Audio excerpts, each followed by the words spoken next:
Hello and welcome to Fire Breathing Kittens, an actual play podcast. Every episode microplot is a complete adventure with a beginning and an end that fits into the overarching macro plot of the whole season. Because they stand sturdily on their own, you can listen to these adventures in any order and can skip any you don't enjoy. Today we are playing using the combat mechanics from a game called Ironsworn by Sean Tompkin. Just a slight disclaimer, we are still learning the system, so please bear with us. If you enjoy these mechanics, you can find Ironsworn on www.ironswornrpg.com. That's www.ironswornrpg.com. Build your own Ironsworn character and explore the Iron Lands with your friends. Speaking of friends, today we are joined by Chico. Well, hi there. Nice to meet you. I'm a 3-foot, 4-inch desert cottontail rabbit folk. I got tan fur, white belly with the chin, and orange paws. And I'm wearing a cotton shirt with overalls, a straw hat, and I've got a backpack filled with straw. Ignatious. Good afternoon. I am a 2-foot, 6-inch tall gnome with black hair, beautiful mustache, and sideburns, wearing a crisp black suit with a purple vest and matching cravat. And Zach. My name is Zachary Blair. I am a 6-foot, 5-inch tall half-elf with brown hair. I am wearing my black cotton t-shirt with some leather straps over it to hold my scabbard for my knife. I am wearing my black adventuring pants with my brown boots, which the boots are made of leather. I have my scabbard with my sword along my left hip, and I am wearing my hooded leather trench coat as well as a wooden charm brace necklace. Very good. Let's get underway. So, Chico and Ignatius, you guys find yourselves at the FBK Guildhall. What are you doing at this point in time? Well, Chico is going to be just working his hands with his straw dolls and folding the origami in the corner on a little table. Not really talking to anyone, just minding his own business. Really focusing in on that crafting. Okay, Ignatius very good. is working on his newest creation, which is a raven, clockwork raven. He is named Archimedes. I like it. So, we have two tinkerers sitting by themselves, question mark? I would assume I would be sitting with the gentleman as long as he would appreciate my company. Oh, yeah. If he comes up to Chico, Chico's going to look at him and say, "Oh, hey there, what you working on? That looks pretty interesting. Made of metal?" Yes, his name is Archimedes. He is a new machine I have invented, possibly for children's toys, possibly for carrying messages. I haven't decided yet. Oh, shucks, that's incredible. You're making that for children? Wow. Here, take a look at this. And he pulls out a little origami bird he made. It's not made of metal, but I'd still like to hide them around. You know, some kids might come across it one time and think they just found some treasure. But well, I my like doing friend, that. every talented person, regardless of the medium, deserves attention, and I do believe this origami is quite well done, sir. Oh, shucks, a million. That's all. That's just so swell. Mind if I just continue watching you? This is very amazing. It's very interesting watching what you got to do. Oh, absolutely. I don't know if I could ever do something like that, but I'd be looking to try it at some point. Well, if you'd like a lesson. Oh, man, I'd love the lesson. Pause. Show me. So, as you, Ignatius, are about to hand over some tools to your friend Chico, a kobold bursts through the door. He looks very distraught and haggard, and he looks like he might need some help. Good gracious, sir. Is there something we can do for you? Oh, my goodness. I was under the impression that I could find some help here. There's been an emergency up where I work. Well, where do you work, sir? I work up at the mine, at Big Burrow Industries. My name's Hellwig. There's been a cave-in. My friends are trapped.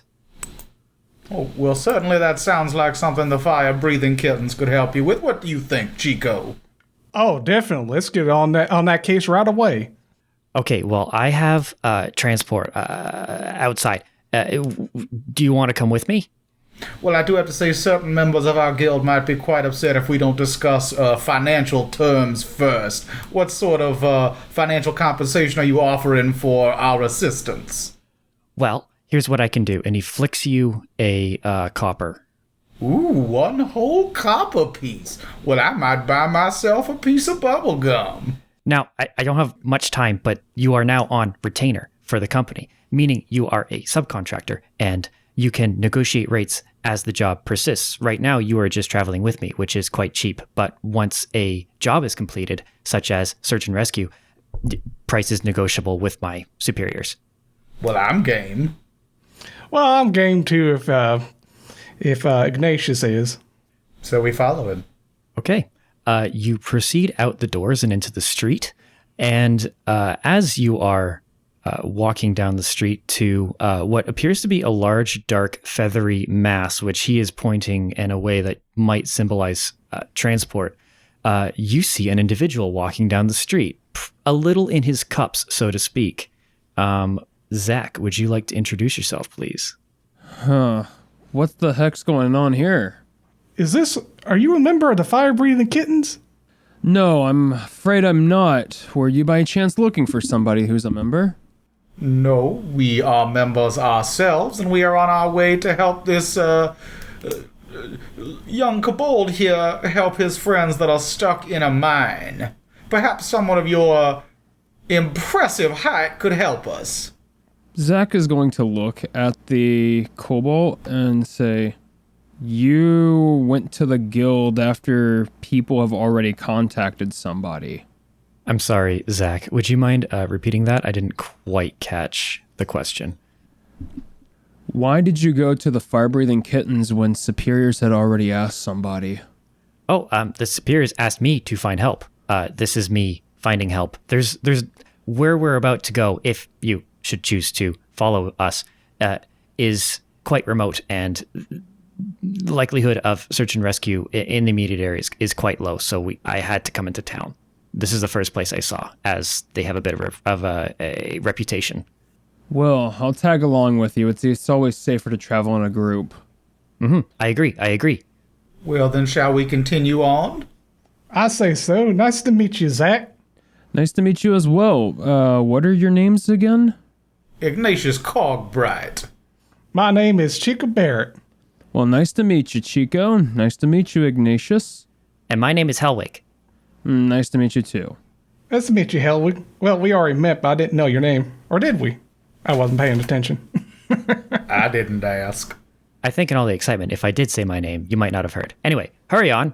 And he approaches the large feathery mass, and you see that it is a enormous dark blue feathered bird with red plumes around its eyes and on the tips of its tail. It is a rock. Rocks are pretty well known. They're not often seen, but this is wholly and completely a rock. Well, let's rock and roll then. That's a big bird. Quite. His name is Dwayne, and he will be carrying us. It's not every day you get to see one of these guys in the flesh. I thought they Dwayne were a legend the at Rock. this point. Yes. The rock looks at you, Zach, and raises one eyebrow. So, what seems to be the situation, Dwayne? Caw! It He says. wants to know if you can smell what he's cooking. Oh, yeah. The Dwayne. You speak rock? Passingly, I watched a certain entertainment on television as a child. Oh, well, I think he might be emulating that television. We saw it on a scrying orb back in the day, and I think he received his name from that from his owner. Anyway, shall we go? And then Dwayne unfurls his wings, stands up to reveal what looks like a hot air balloon basket with like a very sturdy handle for him to grip with his talons. Ignatius climbs in. Yep, Chico follows right behind him. Zach has already been on the rock. Oh, you're on his back? Yeah, he has a saddle on him, right? No, he actually carries people in the basket. But if you want to try to mount the rock, we might have our first roll of the evening. Oh, no. Zach proceeds to get into the cart instead. My bad. Okay, no problem. Yeah, so you guys are in the basket. Dwayne unfurls his wings and takes off. In movies, when you see helicopters land, actually in reality, this happens too, and great gusts of wind are like kind of flattening grasses and whatnot, that's what it looks like as you guys ascend into the air. And as you ascend into the air, you get to see a larger view of the surrounding landscape, and you see the mountains to the north, to which you start flying at a steady pace. I do have a question. We're flying to the north. Are we flying over the desert? Let me take a look at the map, and I will give you definitively yes or no. And how long is this trek taking? Is it taking just throughout the day, and we're just making our way there? It doesn't take... So it is... You are going to be heading towards... you're not going to really hit the desert. Okay. Yeah, you're skirting around the eastern edge of it mostly. So the closest part of the desert would be like the Havas Sands that you'll be close to. Okay. Because I just need clarification if we're flying like all the way to northern Guaso or just a little up north. Yeah, so we're just going a little up north. Yeah, a little up north, like farther north than Timely Wood. That's where you're headed. And the rock is very fast. Possibly supernaturally, possibly just because he's so big and strong. Unsure. Zach, did you have a question? I was going to ask Hellwig where the mine was located. Was it the mine in Bali by chance? No, sir. Okay. This is a... we will roleplay it. Well, the mine is a bit of a trade secret, given that we found veins of silver and gold and some gems here and there. We decided to keep it off the charts for now until after it has been well and truly, shall we say, not exploited, run dry. I got you. I just wanted to ask, I am familiar with a gentleman from Bali, and he had mentioned that the mines there have had some issues in the past. I had no idea if your company was associated with those mines or not. Not to my knowledge, but I only work in this one mine. I understand completely. Zach is going to say, and he's going to turn around and just look off into the distance thinking about something. And Chico's going to ask, so that mine we're going to, what was the name of that mine again?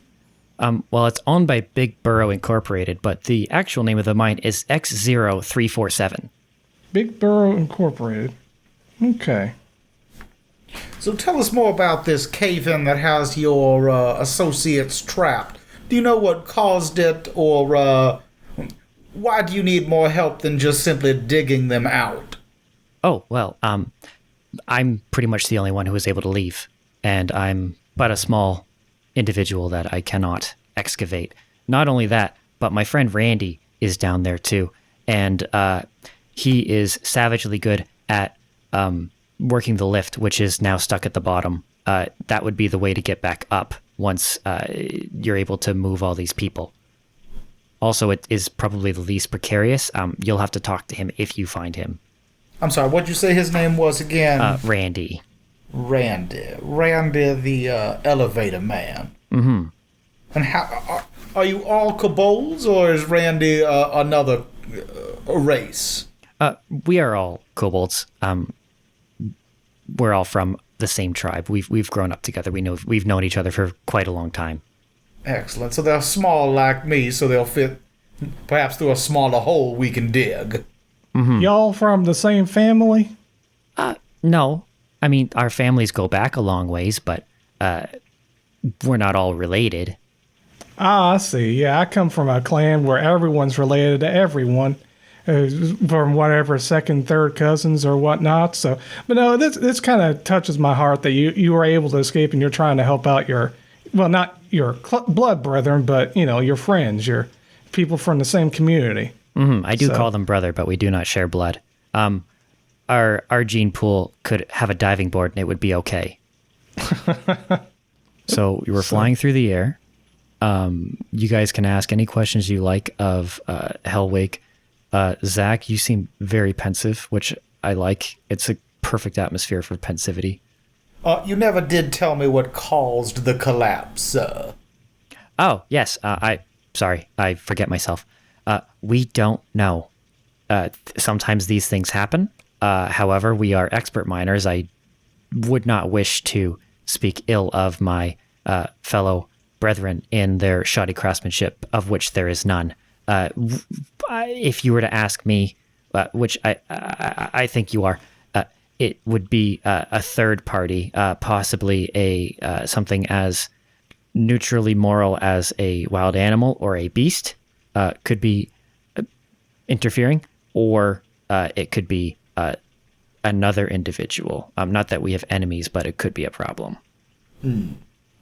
With that, Ignatious takes a flask out of his pocket and starts mixing stuff into it. Game mechanics wise, he's preparing an elixir in case we need it for later for healing purposes. Excellent.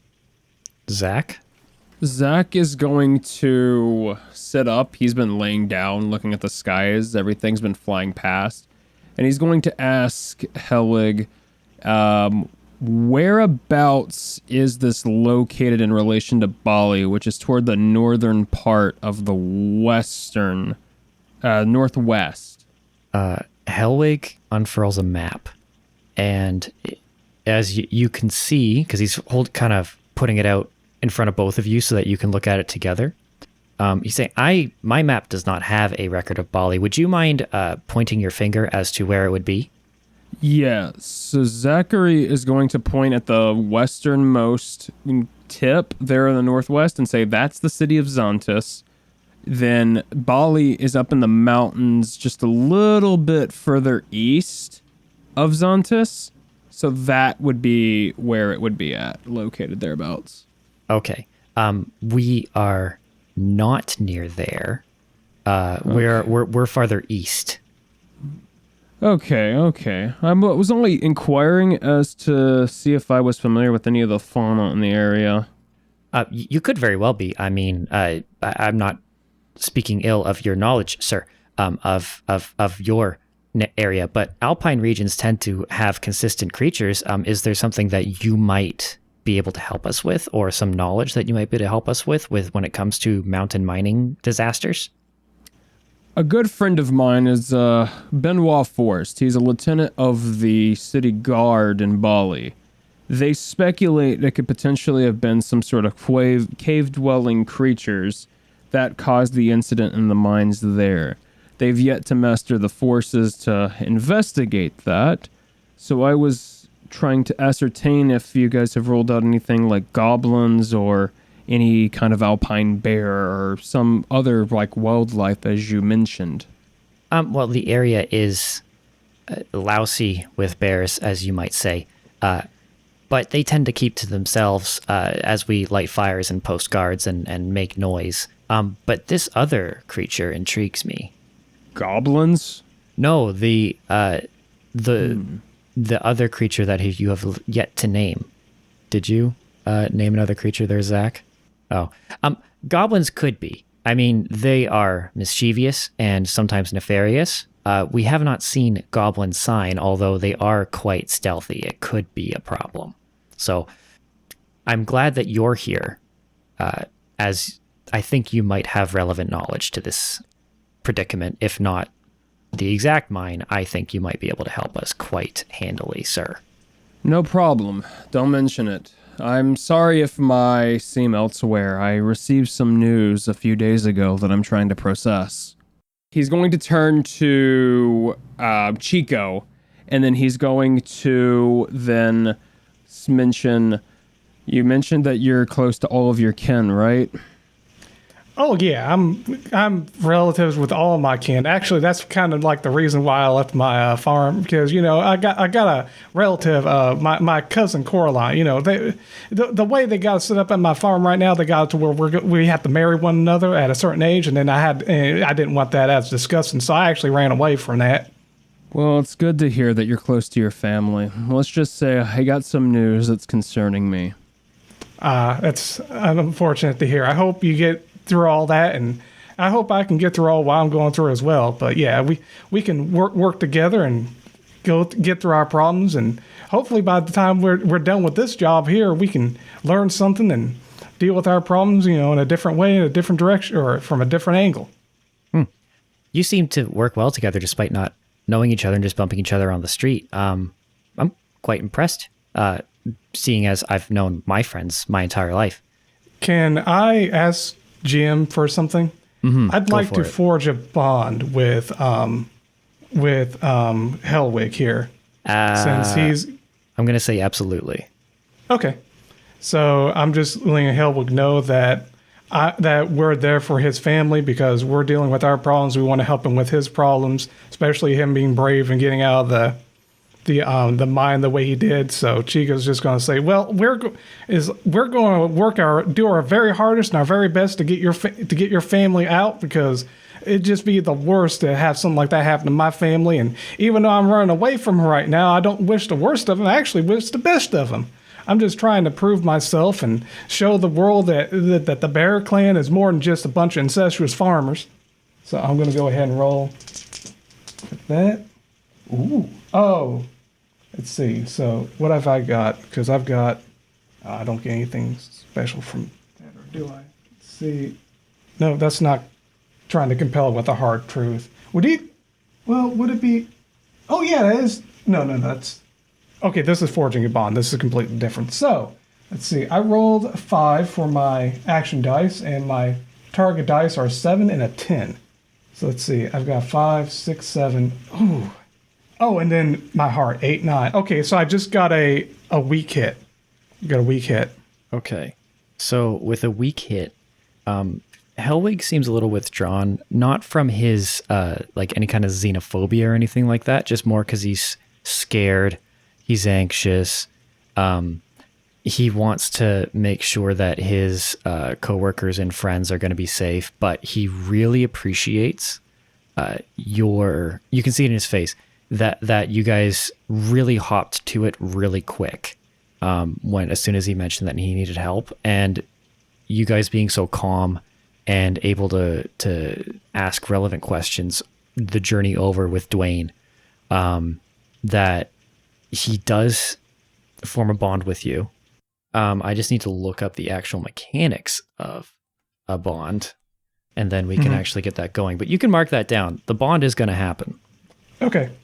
And with that, you feel a bump as the basket settles on the ground on a mountainside clearing.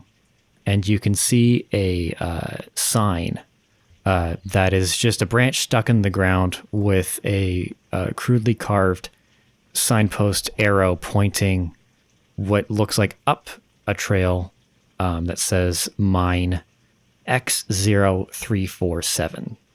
That's all mine, gentlemen. I see what you did there. Let me write this down. So do you guys... Bond? Ignatius would hop down and start.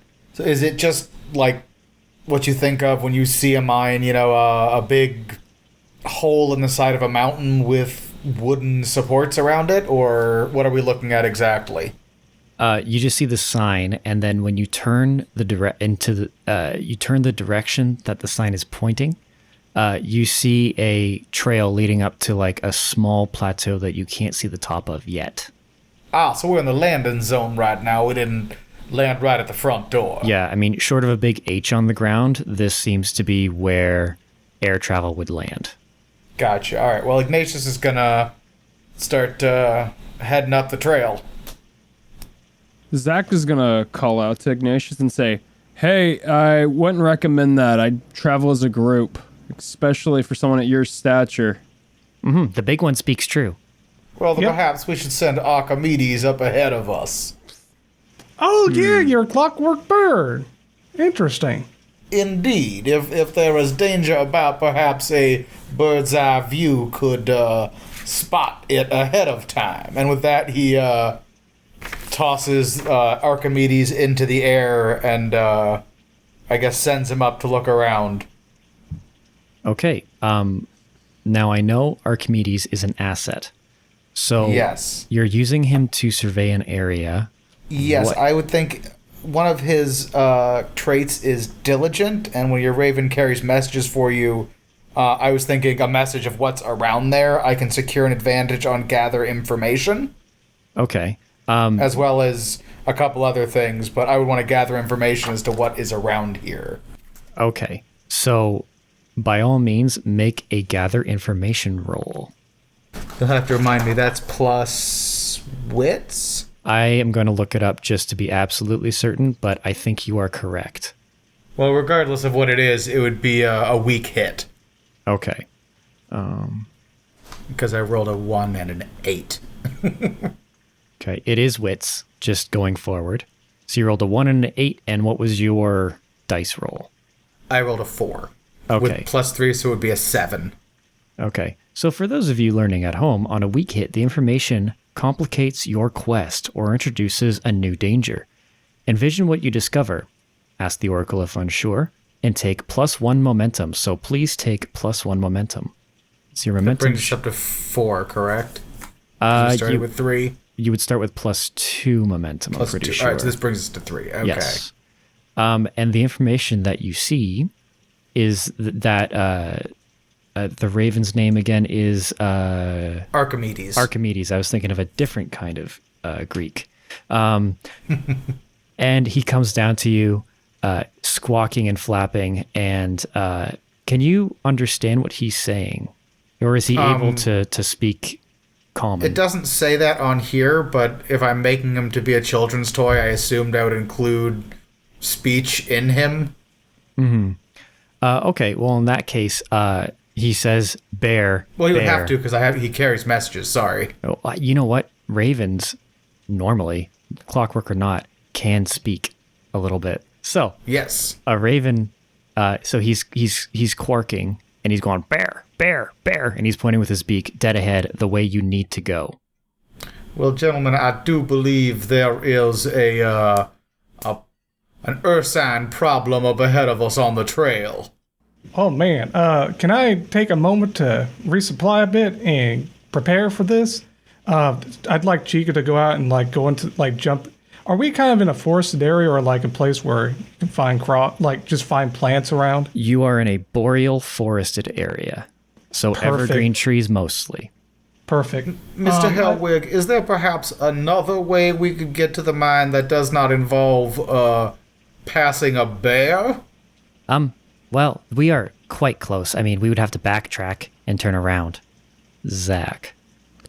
Is there any possibility that I could use Zachary's experience adventuring to potentially roll for an alternate route if I could see one?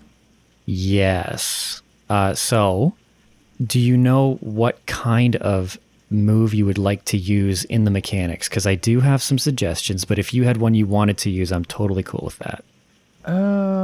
I would use his asset as a veteran, which I'm using more as like a veteran adventurer.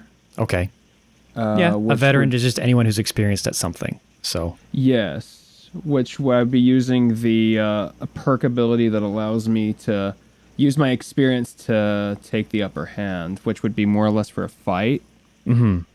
normally, But- yes. So, if you want to flavor it as adventuring, I'm going to say it's going to be gathering information. So, you're kind of searching an area for an alternate route. So, give me a gather information roll, which is your wits. Okay, that is a D10 or a D6? 2d10s. That gives you Okay. your range, and then you roll your d6 to see where you hit within that range. Okay, so on my D10s I have a 10. Mm-hmm.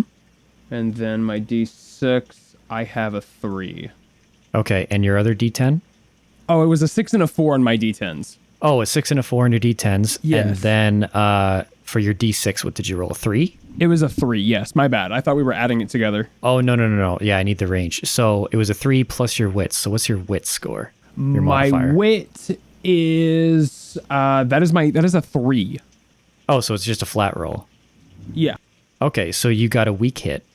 So you're going to take +1 momentum, first of all. And you do see, it's not really a path so much as a way to get off the road, but it's full of brambles, like sharp brambles. So you can brave it, you could try to get through it, or you can face the bear head on, possibly without scrapes and scratches. Well, I would take scrapes and scratches over a missing face any day of the week. Same here. I can go through those brambles, and like I say, while we're going through them, I can start looking for supplies for facing whatever that big baddie we might come across in the future. So you guys are going to get off the road and jump into the briar patch, pretty much, yes? Yeah. So before we jump in and deal with that, I'm going to let Chico do his resupply roll. And this will be the last thing we do before the bear comes tromping down the trail. Well, there's two things I always want to roll for: secure an advantage by looking for crops, and then foraging for crops. So if you secure an advantage and you get a strong hit, I'll let you do the next part. On a weak to a miss, you won't be able to. Okay. I would also like miss to use Got one it. of my skills to secure an advantage when he's finished as well. Sure. I'm rolling secure advantage, and okay, let's see. That's with 2. So I've got 2. Oh, okay. I got a miss Oh. because I actually rolled less than my lowest D10. So I rolled a 1 on my D6 and a 3 and a 5 on my D10s. Oh, And I got a +2 on that because I'm kind of dumb. you hate to see it. But on a miss, you fail or your assumptions betray you. You must pay the price. So for those of you playing, pay the price could just mean take damage, which is kind of boring in this situation, or the Oracle can figure out what's going to happen. So, Chico, narrate for me what you're doing, and I'll tell you how it goes wrong. I'm jumping through the briar patch. I'm not really taking any damage from the briar patches yet. I'm just going around looking for crops out in the wilderness. So Chico uses crops as weapons. He throws carrots. He plants potato C4 mines in people's pockets and blows them up. He'll throw like corn. He'll throw just pretty much anything, pumpkins. Okay. For different attacks. So he's just going around looking for different crops to kind of resupply and get an advantage. So you do identify a crop, quote unquote crop. Unfortunately, in your haste, you misidentify a nettle and grab it with your non-dominant hand. You pull your hand back in pain. No damage is done. However, your next edge roll will have a -1 modifier to it. So whatever your edge roll is, it's not going to make your modifier -1. It's just whatever after the total, all your math and everything, you're going to subtract 1 from that. For the next edge roll? Yeah, the next edge roll. Got it. Because your paw is stung. Oh, heck. Shoot. That hurt. Well, that was a dumb decision. I'm going back with the rest of the group. And I just hopped back with the rest of them and was like, all right, I got enough for what I'm doing. God, that stinks. Ignatius, you had a skill? Yes. It's a slinger skill. I'm going to secure advantage by preparing quote unquote stones for a special quality or material and add +1, and then take +1 momentum or +1 supply on a hit. But instead of stones, Ignatius actually pulls a bullet out of his coat and unscrews the top and starts getting out more stuff and making a bigger bullet, basically a bear bullet. Right. Okay. Man brought out the choppa. All right. Yeah, and then you all see him flick his wrist and a pistol pops out into his hand and he takes it out and starts loading the bear bullet into it. Nice. I like it. Please roll the relevant move, which was what again? Secure advantage. Absolutely. Go for it. 6. What is it plus? I'm looking right now. If it's plus wits, it's a strong hit. If it's plus anything else, it's to mixed success. So you are using, so it varies depending on how you're using it. So I'm going to say you're using expertise, insight, or observation. Your expertise in crafting, so it's wits. Okay, then it's a strong hit. Okay. On a strong hit, you get everything on your card, on your asset card, and you get to choose one. You get to take control. Yeah. You get to take control, which is make another move now, and add +1, or you can prepare to act, which is take +2. I'm going to prepare to act and basically just keep my pistol pointed at where Archimedes said the bear was. Mm-hmm. Okay. And just ready to shoot him the second I see him. Okay, increase your momentum by 2. And Zach, is there anything you would like to do? Zach is going to take up a defensive position further back. He does have a lighter bow with him, and he's going to have an arrow knocked, but he's not he doesn't have it ready, but he has it just in case he needs to pull it back to fire and draw attention off the bear. Very nice. Very good archer discipline. I like it, but you're not in the briar patch. You identified it, but you didn't jump into it. Okay. What kind of armor is everyone wearing? Just real quick. Underneath his suit, Ignatious has on chainmail. Okie doke. Zach, what are you wearing, bud? Zach's armor is leather based, and it's built into what he wears for his adventuring gear. Okay, very nice. So it would technically be lightweight leather armor, technically. Okay. Chico? And Chico's just wearing just cotton clothing. He's not wearing armor. He's built for stealth and just movement. Very good. Suits a rabbit nicely. Okay, so everyone is ready, and you see a bear just walking down the road, bold as brass. He's a normal-sized brown bear, as any metric of brown bears is. He is one brown bear worth of a brown bear. So very big, very strong, but nothing exceptional. So when you say brown bear, you don't mean grizzly bear, right? Yeah. Maybe regional dialects are coming out right now, but yeah, brown bear and grizzly are a little bit synonymous where I'm from.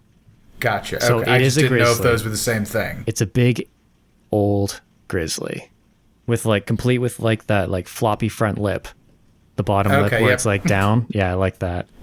Zach is going to be trying to silently get Ignatius's attention to not draw any attention to himself, because a grizzly / brown bear will freak you up if you don't I know. allow it to.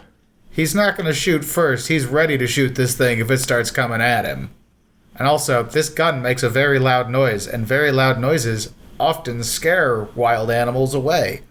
Yeah, there's things called pops, which you use when you're hunting that sound like a gunshot. So if you don't want to carry a gun. So we're just waiting for it to pass by? If it will. Okay. Can I just take a moment to... Well, I don't know if I can do it now. I know you have your special bullet ready for it, but... I'm sorry, was that GM?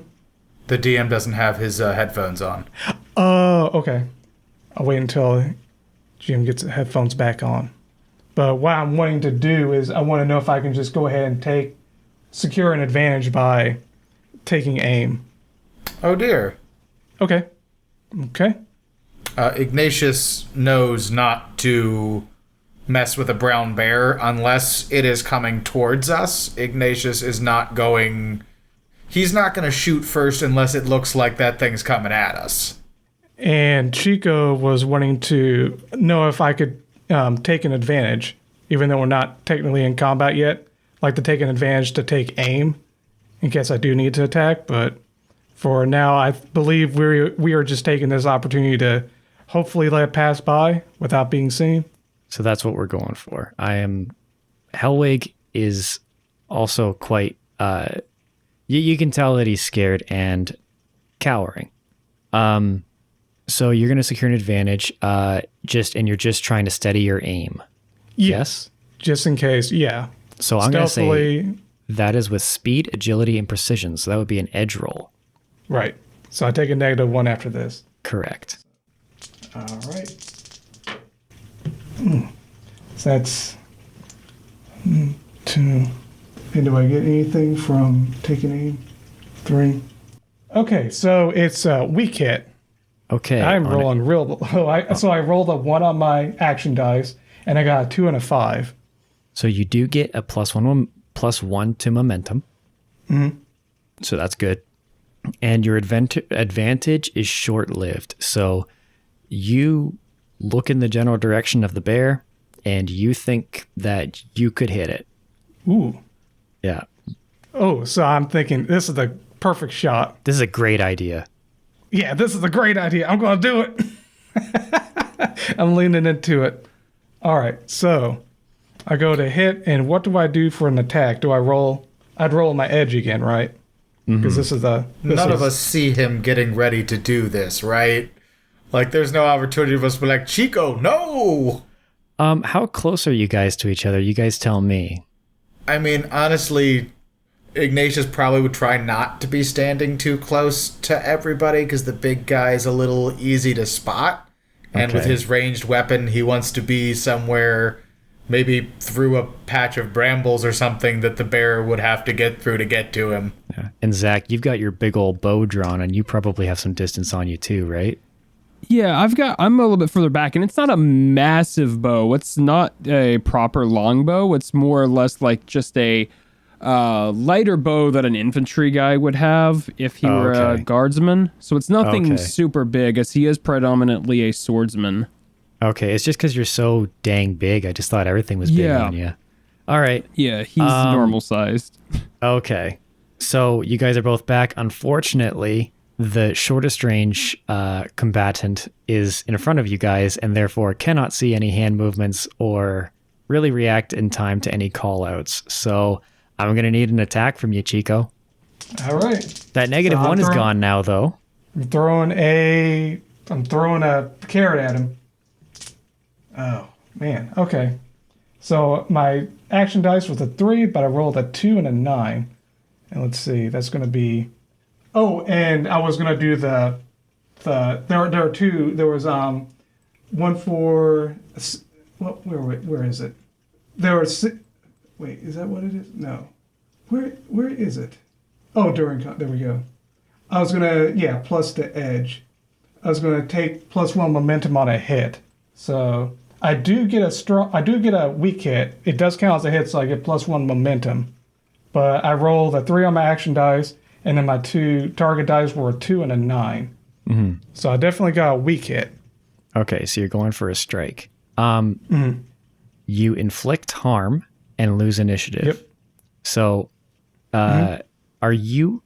so you threw a carrot. I'm sorry, and but a carrot is not considered a deadly weapon unless you can tell me why it is. It's flavored as a deadly weapon, though. Sorry, okay. I'm technically an archer.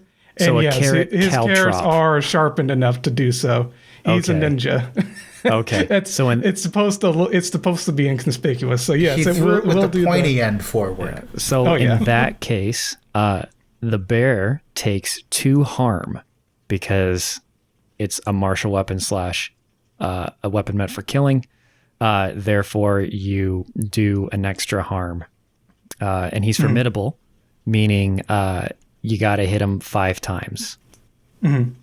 Since Ignatius was ready, can he shoot his pistol now? Because if I get a good hit, I can do a lot of damage. I don't think you could get any more ready than Ignatius is. So yes. All right. So I use its deadly harm with my sling. Is the bear charging us now? Is it advancing?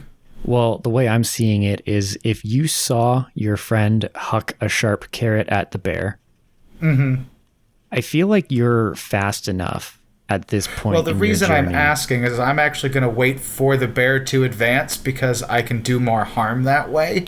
Okay. So if that happens, the bear's going to grab initiative. That's just how I'm flavoring it. That's fair. I didn't throw the carrot. All right. Zach, before I do that, what's up, man? You're good? I was going to say just go ahead. All right. So the bear gets hit in the schnoz with the carrot. He takes a gash in the face from it. It rolls off onto the ground. He kind of looks at the carrot, kind of sniffs, rears up, sees a ninja rabbit, tromps his front paws back on the ground again, and starts to rush you. Oh, heck. I knew this was going to happen. Oh, no. And it sees me. You are facing danger, my friend. Can I shoot it now? First, we need to have Chico resolve his face danger roll. But I had a readied action for if it advanced. Do I not get to interrupt okay. that? Yes. Sorry. Yes, by all means, then shoot the man. Well, the bear. I don't want to shoot the man. Yeah. And while he's rolling, Zach has his arrow ready too. So as soon as the bear comes into his sight, he's going to be ready to fire away. I'm going to say that might be simultaneous strikes then. Okay. Ooh, I only get +1 on edge. Thank goodness. I have to beat my highest roll. I beat it by 1. I rolled a 3 and a 4 on my 10, and I got a 4, but I get +1 for edge. So Oh, that is a strong hit, sir. But that means I do a total of 2, 3, 4 harm because I used my bear killing bullet. It was advancing, and I do 2 harm to it. So I just killed it. Well, hang on. So you did 4, and then you did another... How many more? No, I did a total of 4, and he didn't Chico do 2 to it? Yeah, they have 10 hit points. Oh, I thought you said it had 4 hit points. No, you got to hit him 5 more points. times because he does 2 damage every time. Gotcha, I So misunderstood. you did 4 damage total, right? Yes. Okay. That hit him hard. Let's see what the arrow does. Oh, and I take +1 on momentum since I hit him. Then take that momentum, sir. Zach, you got a roll for me for an archery? Yeah, I've got that right here for you. That is, what am I going off of with the arrow? So you are going to be using edge because it is a ranged weapon. Edge. So that's +2 to my D6, correct? Correct. That is going to match my 4, which was my lowest challenge dice. Okay, so you survived a miss, so it's a weak hit. So, Okay. on a weak hit, you inflict your harm, so that's good. 2 more. And you lose initiative. So we have 2 losses of initiative. You are going to face some danger, Chico. So you've got a bear running at you. He's got a bullet in his shoulder, and he's got an arrow in the other one. How? And he's are you not gonna... slowing down either, is he? No, sir. If anything, he's picking up steam. All right, Chico's going to stare him straight in the eyes. He's going to do his little Naruto ninja jutsu thing in front of his thing. He's going to attempt to use Shadow to try to dodge him by like doing a little teleportation That is out of the way. cool as heck. Make me a roll, please. All right. I'll describe what Zach? it looks like if I'm successful. Can I inquire as to how many hit points the bear is currently taken so far? He has currently taken 7 harm. He has 3 health left. So he's not doing well. That's all I needed to know. Yeah, he's not doing too good. Chico? So I rolled. Oh man, I'm gonna go ahead and. So I rolled a 1 for my target or for my action dice, and I rolled a 6 and a 7. That's a miss. Yes. So my hands are shaking. I'm not able to do it, and I brace for the impact. On a miss, you fail.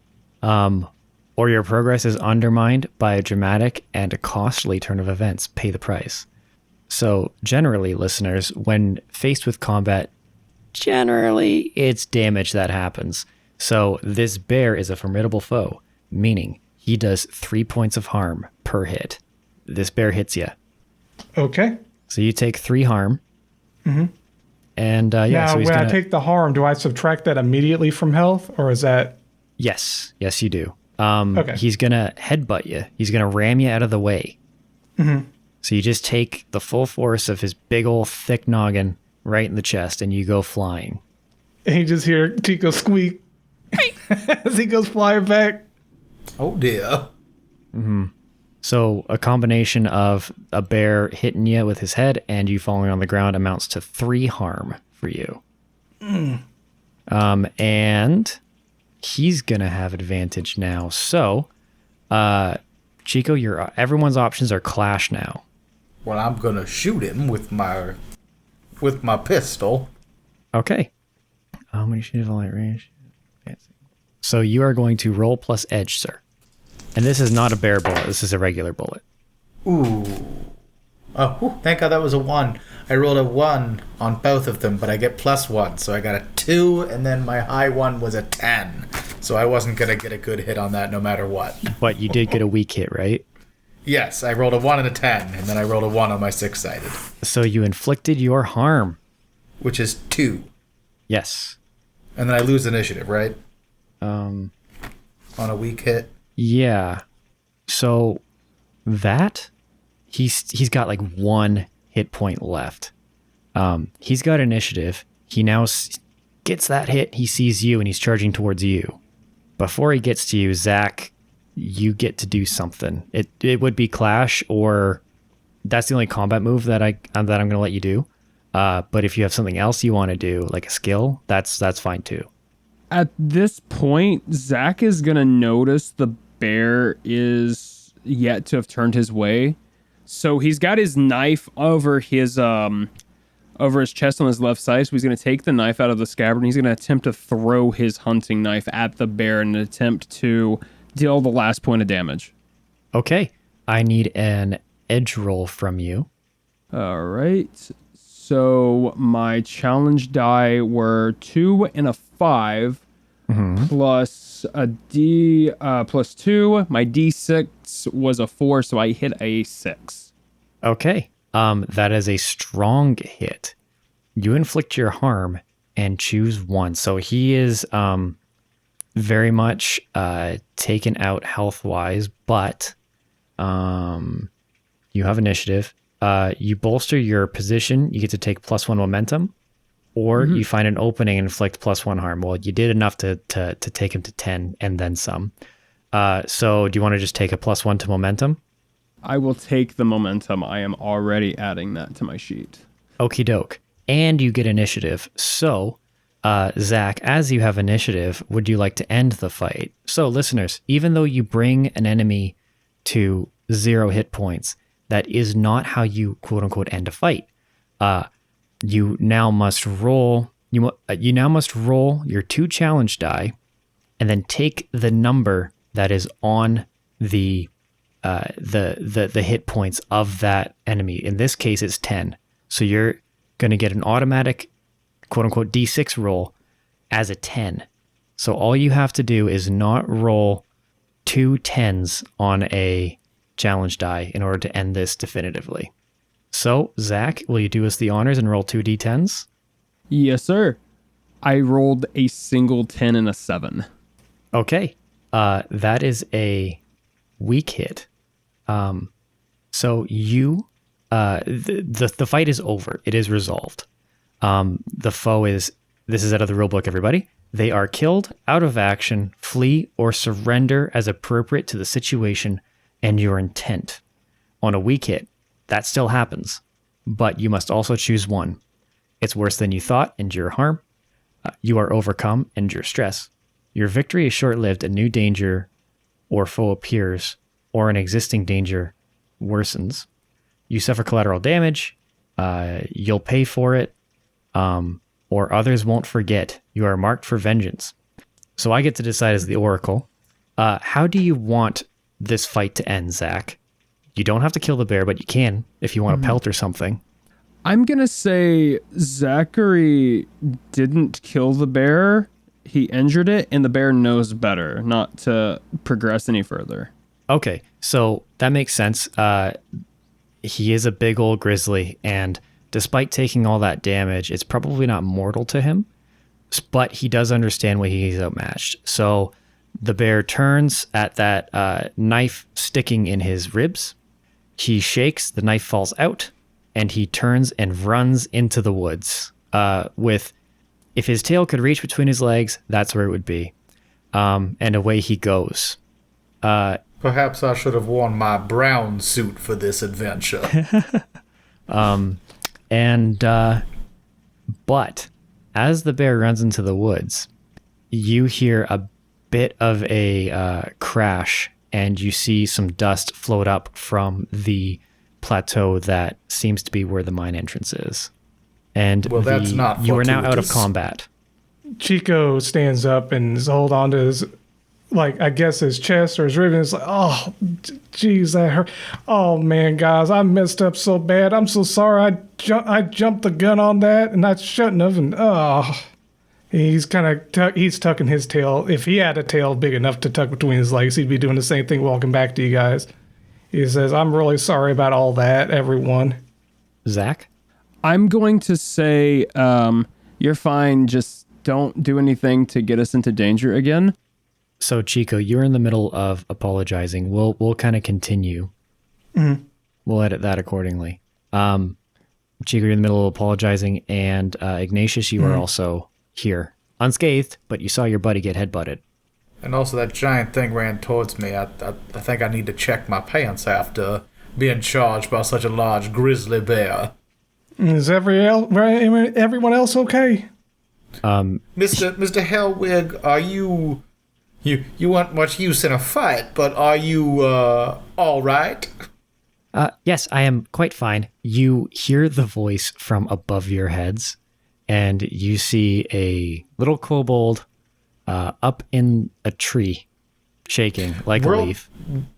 World building question. I don't know how long either of you guys have been playing, but in the other systems, gnomes and kobolds hate each other. I wasn't playing that. Is that a racial thing in this that in this universe exists? If it does, these particular kobolds don't seem to have a problem with gnomes. Cool, because this gnome does not have a problem with kobolds. Well, there we go. And you know what, everybody? If gnomes and kobolds can get along, I mean, just take that information and run with it. And Chico will say that he was getting real nervous when that bear started charging him. He forgot how to do his jutsu or whatever he was doing. And by that, I actually mean, out of character, I forgot to add my momentum to my rolls or to my dice. So that's a you only do that one-time once, thing. though, right? You only do that once, right? Yeah, you can only do that once, and it takes you down to zero. To it one time? Yeah, it takes you back down to I think it takes you down to your +2. Your rest or your reset. Yeah, right. But you can spend your momentum, right? It's not. I don't get to add it every time, right? No, you don't. So like, if you really really need a success, you will burn your momentum, but it's a burning action, so it will take you down to your reset. Oh, okay. So that would be burning. So I was actually doing it correctly. Well, if you wanted to save your momentum, then you did the right thing. If you wanted to use your momentum, you would have looked at the roll and then said, you know what, I'm going to burn some momentum for this. And you would let that momentum be your roll. So if you had a +6 momentum, it would count as a 6 on. Okay. Yeah. Okay. And then it would go back down to whatever your reset is. For you, it's probably +2. If you have a debility, usually it's +1. Right. So mine's +2. It's at +4 right now. So if I burn momentum in order to make sure I didn't get hit, I would have been brought back down to +2, but I'd have gotten +4 on top of it. I think I explained it wrong. Let me grab my PDF. So the way momentum works is you may cancel any challenge dice which are less than your momentum value. So whatever I just said was wrong. Okay. After you burn momentum, Yeah, you must reset. So if you have a 4 momentum, you can burn or you can get rid of any challenge die that is 4 or below. Okay. So you could turn a weak hit into a strong hit, or you could turn a miss into a weak hit, theoretically. Okay, so it has nothing to do with adding onto the dice you roll. Yeah, no, I Right. I was mistaken with that. I haven't used momentum yet. Right, No and one's ever it's asked. been a while since I last looked. I was looking at some stuff earlier today. So. No, the Okay. last session I did, the rolls were so good, no one even worried about momentum. Right. That's cool. You can fail pretty easily, but still possible. Got it. I've just been rolling low, so that's neither here nor there. So, okay, Perfect. yeah, Chico's just kind of sucking it a bit and got real excited like he did last time he went on an adventure. He got real excited, and of course he doesn't have Graveyard here to calm him down. So, yeah, Graveyard's off moonlighting somewhere else right now. Zach is going to be wiping the blood off of his arrows and his knife as he looks down the trail and says, hey, now's the time for us to get moving. Like, who knows if that bear's going to get the courage to try to fight us again. The big one speaks big facts. We must go. And did anyone else hear that or feel that earth tremor? We got to get going. So there wasn't feel really anything. a feeling in the ground. It was more a sound of a crash, and then you saw dust come up from the plateau where the mine entrance theoretically is. So there was no earth tremor. I don't want to give you guys the wrong information. Okay, but there was like smoke coming up or dust coming up. Smoke or Got dust, some kind of particulate in the air. So yeah, Chico would see that and then point out to everyone else. It's like, look at all that dust. We better get going. All right, well, Hellwig let's is go. down the tree and on the trail. He's running. Right after, we just determined that maybe we shouldn't go off alone, he's thrown that to the wind. Yep, I chase after him. Yeah, I follow along as well. Zach, are you following, or are you doing something else, sir? Oh, Zach's already been going. Fantastic. Zach is brave. Zach is strong. Let's go. So Much for not splitting the party. you guys proceed down the path for less than 30 seconds. You guys crest this hill onto a smaller plateau. There are some wagons and carts and like a rail system with stoppers. You know what I mean? Like buffers, that's the word. There. And you can see that there is smoke piling out of the entrance to this mine that has X0347 on top of it. This is it. And is Hellwig in front of us, or is he already out of sight? He's in front of you, but he's at the entrance of the mine just kind of looking, and he has his head in his hands. Oh, no. Hellwig, what's wrong? And she goes running up to him. Oh no, there's been explosions before, and this is exactly what I would expect an explosion to look like from the outside. There are pockets of gas that can ignite. Were we fast enough? Do you think everyone's still okay? Who knows? But I think you need to get down there. Well, Zach. let me get with everyone else. And I turn around, and I guess you guys are right there.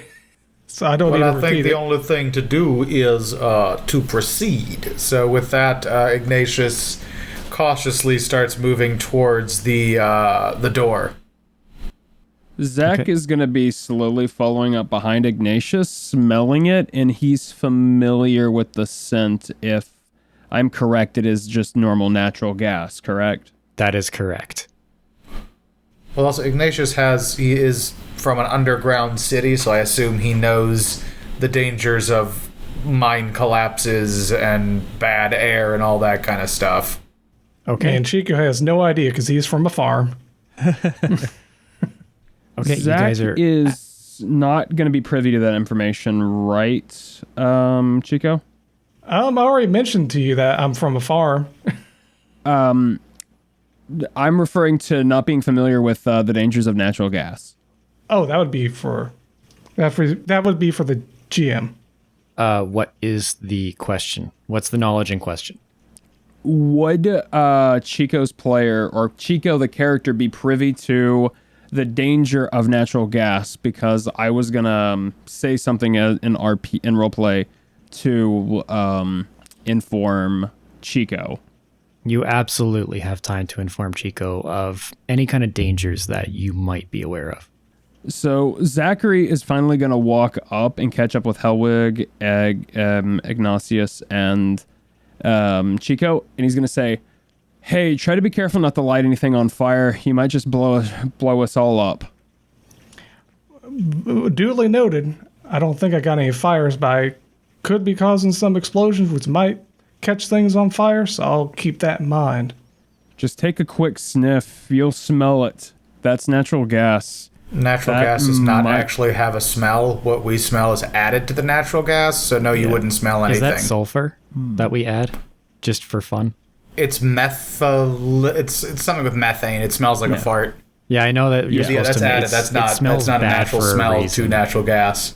So, that being said, it is dangerous that way.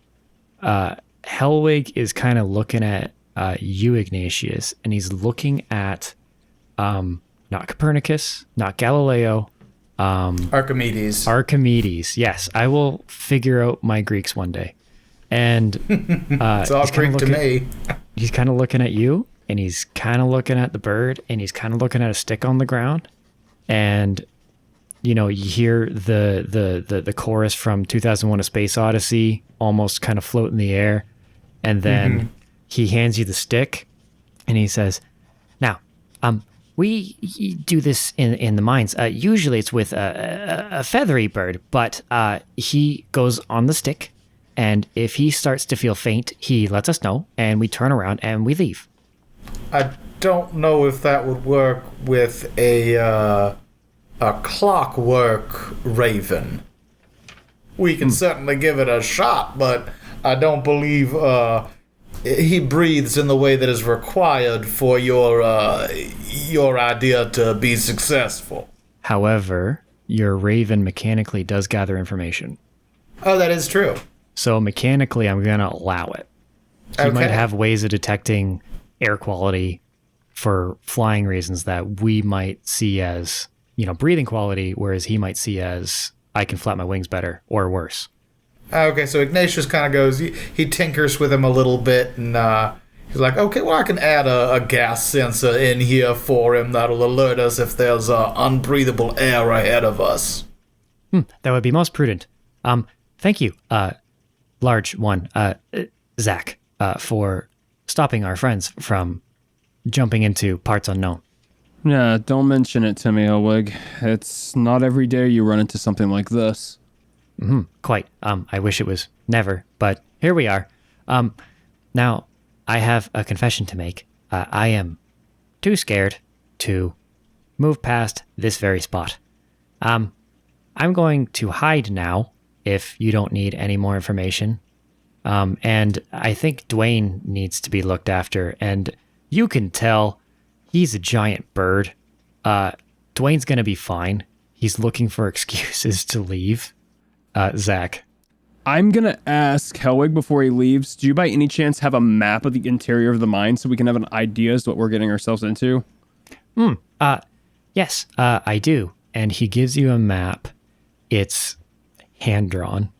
It's not great, but it seems like, if someone who knew the area drew it based on their point of reference, but not a great way to be interpreted by strangers. So by all means, you can see certain things that look like where you need to go, shafts that will bring you where you need to go. Known hazards, like where a bridge might be over a chasm, stuff like that. But it is a little hard to interpret. And then Chico, you were saying something. I was going to let Hellwig know, just reassure him that we got this under control and you can trust us. We promise.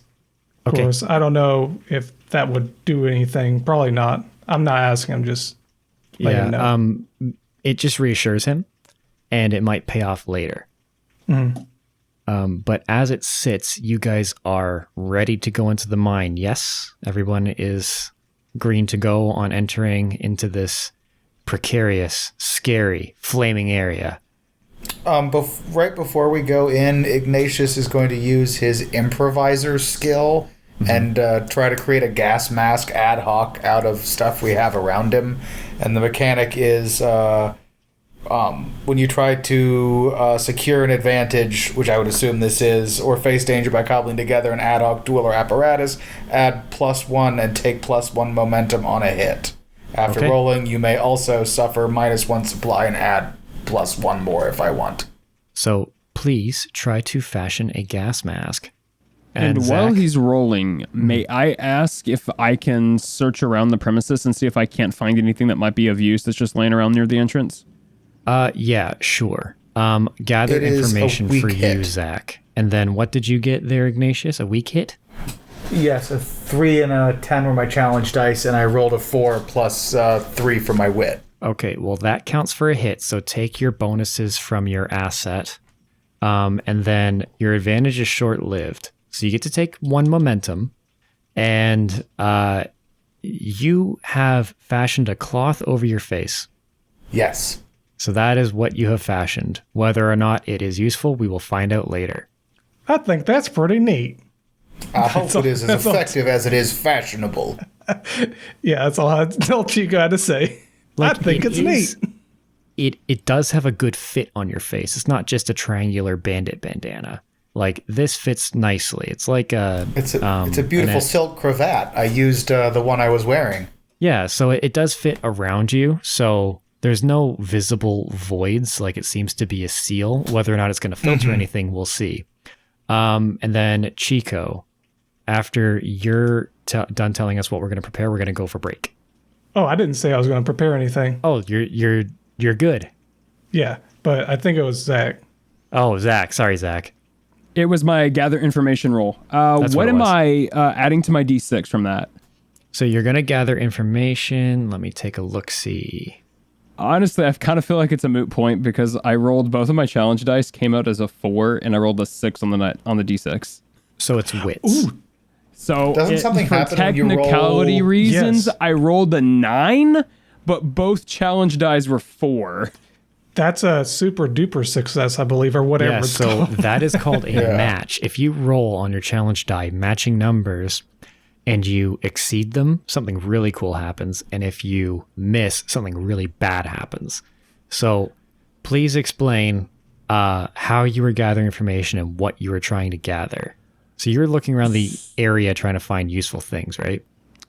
Yes, so the Oracle had mentioned that there were some wagons and potentially some supply buildings outside of the mine.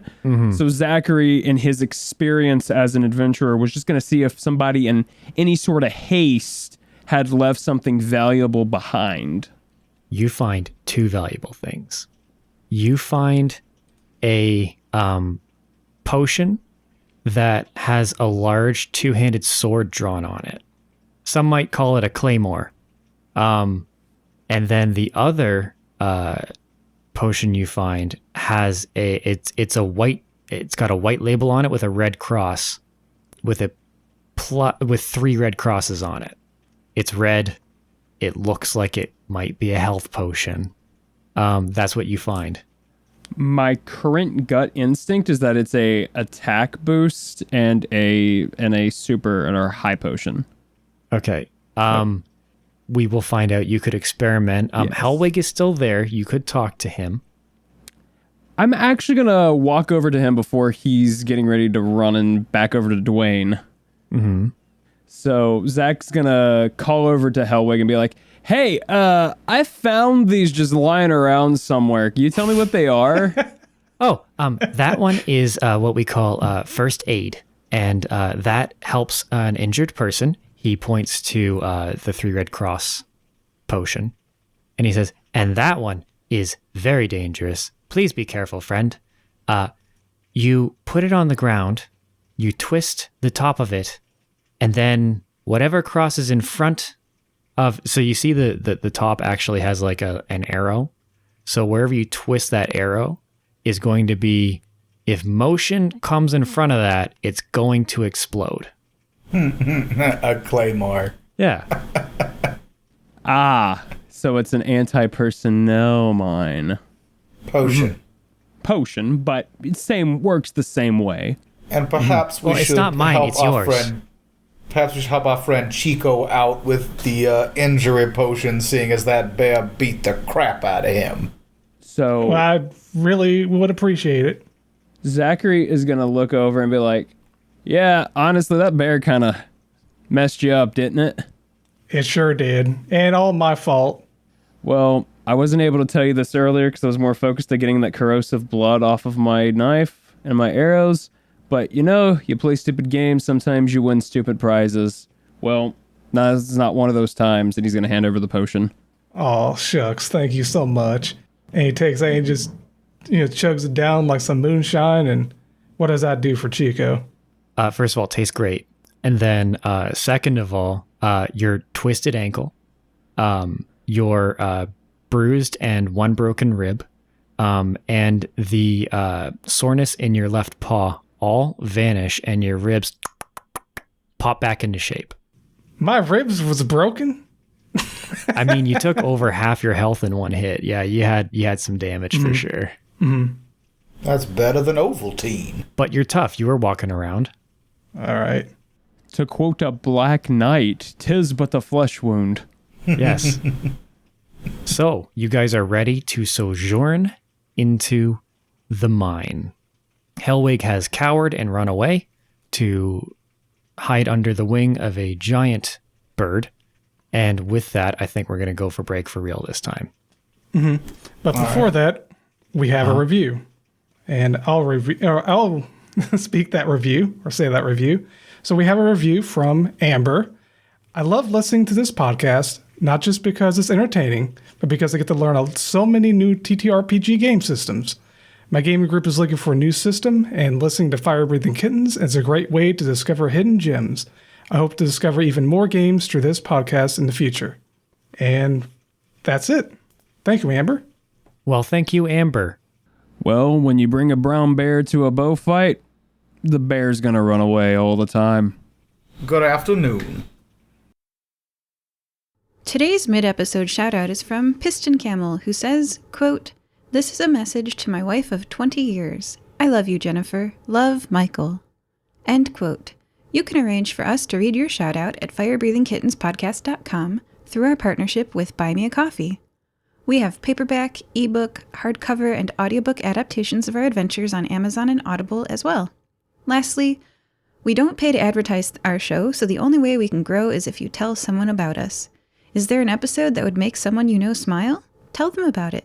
Thank you. So welcome back to part 2 of our episode of Fire Breathing Kittens. Zach is here to give us a recap of what happened in part 1. So, I was just perusing the streets of Nicomoy looking for something to do. Well, I'm just lying. I actually knew what I was doing. And I ran into 3 fine gentlemen, one of which being Hellwig, who was a kobold, who was there to hire the fire-breathing kittens to help assist with a mine cave-in up here in the mountainous regions. And we managed to mount a rock known as Dwayne. And upon learning more information, we decided to fly upon the massive back in a carriage basket of Dwayne to an empty clearing where we ran into a vicious wild grizzly bear, to which Chico had the amazing idea of flinging a very sharp carrot at it. This angered said bear, to which Ignatious and myself decided, let's try to neutralize the threat. He shot a really big bullet at it. I flung a few arrows in its general direction, like a French taunting somebody. And then Chico might have actually had a few broken ribs, a twisted ankle. He landed in some briars, so it's to be expected. And after taking a few extra hits and a thrown knife to the back shoulder, the bear scampered off. And me and my companions have made it to said mine to inquire as to what's gone on and to potentially rescue anybody trapped within the depths. Did I miss anything? I don't think so. I think we're ready to get started. Oh yeah, I also think found so. a anti-personnel potion. That's kind of important. And a healing potion for Chico. Yeah, Yes. he's perfectly fine now. Yeah, the broken bones and the twisted ankle, not an issue anymore. Exactly. Downplaying the whole situation because it's already been taken care of, guys. Well, Okay. Chico's ready to go. Yeah, Yep. let's go in. Chico's ready to go. Ignatius is ready to go. Zach is ready to go. You are at the entrance of the mine. You are healed up. You found a cool, explosive potion. You got to save some miners. Let's go. Well, Archimedes is also going ahead of us to test the air. Yes, very much like a canary in a coal mine. Yes. Okay, so I take it, Ignatius, that you will be leading, as you will be holding the stick that holds Archimedes. You don't have could to. he fly ahead? Yes, absolutely, he can fly ahead. I would prefer him to fly ahead than risk my own life Is going he forward. flying ahead beyond sight, or is he staying just within? at the edge of sight? As a gnome, I can see in the dark pretty well. Okay, this is actually quite relevant. Who can and who cannot see in the dark? I can see in the dark. Mm-hmm. Zach, can you see in the dark? As a half-elf, the traditional terminology would suggest I have some sort of dark vision. And I will accept that traditional terminology. Bunnies, can they see well at night? They eat carrots, so I would say I yeah. believe they can see pretty well at night. Okay. As far as I'm concerned, all of you have dark vision, which lets you see in shades of gray at a limited length. If you would like to extend that, or if you would like to provide context to your surroundings by adding color, you will need to find a light source. Cool. But you can navigate in the dark. So you guys enter the mine shaft. The smell of smoke and burnt materials fills the air as you enter the mine, as there was smoke pouring out of it not so long ago. And possibly an explosion? You're not really sure. As you proceed into the mine, you find a crossroads. There are tracks on the ground for mine carts. They do split. Which path would you take? Is there anything that we notice different about the paths? I will answer that. Zach, do you have something you would like to do? I may not be a member of the fire-breathing kittens, but Lothario Bushaki and Pearl in the Sea both are, and they told me within the fire-breathing kittens handbook there is a rule that suggests you only always go left, regardless of the situation. Now, as a non-member of the fire-breathing kittens, I'm open to not going left, but seeing that as I am outnumbered 2-1, I leave it to them. Okay. Armed with this rule, Ignatius, you did want to do something. Do you have a plan, sir? I just wanted to see if there was a difference between, can I see anything different between the two? There might be. Perhaps a gather information rule would be needed. So Perhaps. in Ironsworn, the person who makes the observation or who asks the question is the one who rolls, regardless of what person would be optimal to make the roll. So, what happens if I roll below my doubles? So what did you roll? Please tell me. I rolled 2 7s, and then I rolled a 2. Okay. So something really bad happens. I would assume so. On a miss for gather information, your investigation unearths a dire threat or reveals an unwelcome truth that undermines your quest. So, looking down the left tunnel, you hear a knocking, almost like a pickaxe on stone or like some kind of hammer on stone. Down the right path, you hear a low hum, almost like an enticing song. Well, Chico's kind of afraid of that. I am too, the- and the handbook does say to go left, so... The humming also is so haunting, and because you are listening so acutely, you take 1 stress because it is so unsettling. Oh, I don't like that. Yeah. That is the price that you pay Is for that rolling minus badly 1 on a to double. spirit? Yes, that is correct. Okay. So when you gain stress, you lose spirit. Do we start out with 5 spirit like we do health? Yes, sir. Yes, sir. Okay, so I'm at 4 spirit now. Mhm. Oh, and when you hit 0 spirit, you put down your weapons and you go home. Like you retire. That's what losing spirit does. I don't want to do this anymore. Exactly. You don't die, and you just retire against your will. You lose the will to fight. Exactly. So, given that information, what would you guys like to do? follow the handbook and go left, because I am certainly not going right to the haunting singing voices. I have read the Odyssey. Yes. Zach. What's up? You had something to say? Oh, no, I was going to say, since we're going to go left, Zach is going to have a little chip in his step and says, somewhere Lothario Bushaki is laughing. I'm sure he is. Yeah, because I'm following the rule book, because he tried recruiting me last time. There we go. So you guys head left towards the knocking. As you venture down this pretty standard tunnel, given your limited understanding of mine shafts and whatnot, you do keep the smell of smoke, so you still smell that. And who is leading? I know Archimedes is. I mean, I would assume I would be second in line. Well, you know what? Let's hide behind the big guy. Let the big guy go first. I agree. Zach. I was going to ask, just in case, can I have my hand on my knife that is back in my scabbard on my left, my chest again, just in case? Absolutely, you can. I mean, you could even draw it. Yeah, if you know what? to. I will draw it. I'm going to draw it and pull it out, and I'm going to put it in like a reverse backhanded grip, but keep it close to me so that I don't endanger anyone next to me. But in the event something pops out at me, I can ready and have it just in case. I feel you. So, yeah, I need a edge roll from you. Roger. That is going to be a massive miss. My challenge dice were both a 6 and a 7.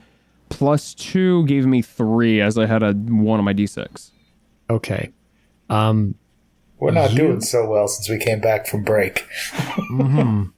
So you're walking, and then the floor is not there anymore as the tunnel opens up and the tracks jut out on supports in open air. Because you two, which would be Chico, the two small guys, Chico and Ignatius, are behind Zach, you see him start to stumble forward. What would you like to do? Grab him by the belt if I can to stop him from falling over the edge. Okay, so I had two kind of voices happening there.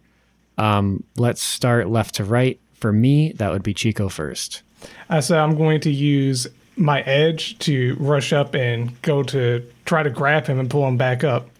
Okay, this is happening simultaneously. So, Ignatius, what are you doing? I was going to do the exact same thing. Perfect. So just double leg it. All right. So, I know, Chico, you want to be fast to get there. So I'm going to have that be an edge roll. Ignatius, are you trying to be fast too, or are you trying to put more emphasis on pulling him back? I think I would try as best I can to get, like, leverage and the right angle to be able to pull him back if I can. That sounds like expertise, insight, and observation. So that would be a wits roll for you. Cool. So I need an edge roll from Chico and a wits roll from Ignatius. And is this meeting danger? Would that be This is facing danger. Facing danger, right. So, yeah, this is facing danger. My And I also highest need, dice was a 6, and we I did that already. got a 6 with my pluses. What does that mean for... So you, what was the range again? Sorry. My low was a 3, my high was a 6, and I rolled a 6. So that means a weak hit. And then Chico, what did I've you get? also got a weak hit. I rolled a 1 and a 9, and I rolled a 4, but I get +2. Okay. So this means you succeed, but face a troublesome cost.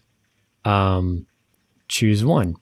You are delayed, lose advantage, or face a new danger. Suffer -1 momentum. This is okay. So, you guys are successful in pulling Zach back from the edge. However, you are dispirited or afraid from almost losing a friend and almost going over yourself because he's quite a large individual.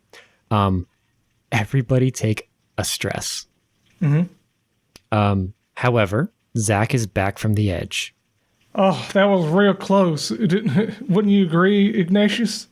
Yes, that was a very stressful situation. Perhaps you should watch where you're stepping, sir.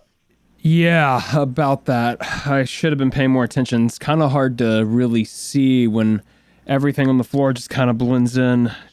And before you think about lighting a torch, I don't know if the gas is still anywhere near, if we cause any kind of explosion. Are there any mining implements laying around? No. You mean like, are you thinking about pickaxes or? Well, anything that we can use is basically a walking stick so we can test the ground in front of us so this doesn't happen again. You do have a stick that Hellwig gave you because he thought that Archimedes was going to perch on it. That's right. So I give that to Zach. I'm like, perhaps you should use this ahead of you to ensure the ground in front of you can support your rather prodigious girth. Oh, yeah, I'll use it like a walking stick that somebody would use while hiking, just so I'm going to rub it across the floor, and as soon as I don't feel anything underneath it, I'll stop. Works for me, sir. So you are at the entrance to quite a large, expansive cavern that you can't see the edges of. That's how big it is. The darkness, the light doesn't reach as far for you, so you only see the tracks for a minecart leading off into the darkness. You have no idea how far down it is. You have no idea how far up it goes, and to the sides. If I may say right now, Chico is worried about, because he heard the pickaxes, and he's worried about the people being behind and trying to get out, and that's what's on his mind right now. So he's actually going to kind of shimmy past Zach and say, I'll go ahead and go first. And the tracks, I assume I can step on the tracks, but it's going to take quite a bit of footwork to stay on the tracks, but not fall through. Are you taking the stick with you? No. I can feel it. There are tracks going over a large cavernous area where, we can see the tracks. We know there's no ground there, so I'm just going to be stepping on the tracks. Like, I'm guessing there are bars going across?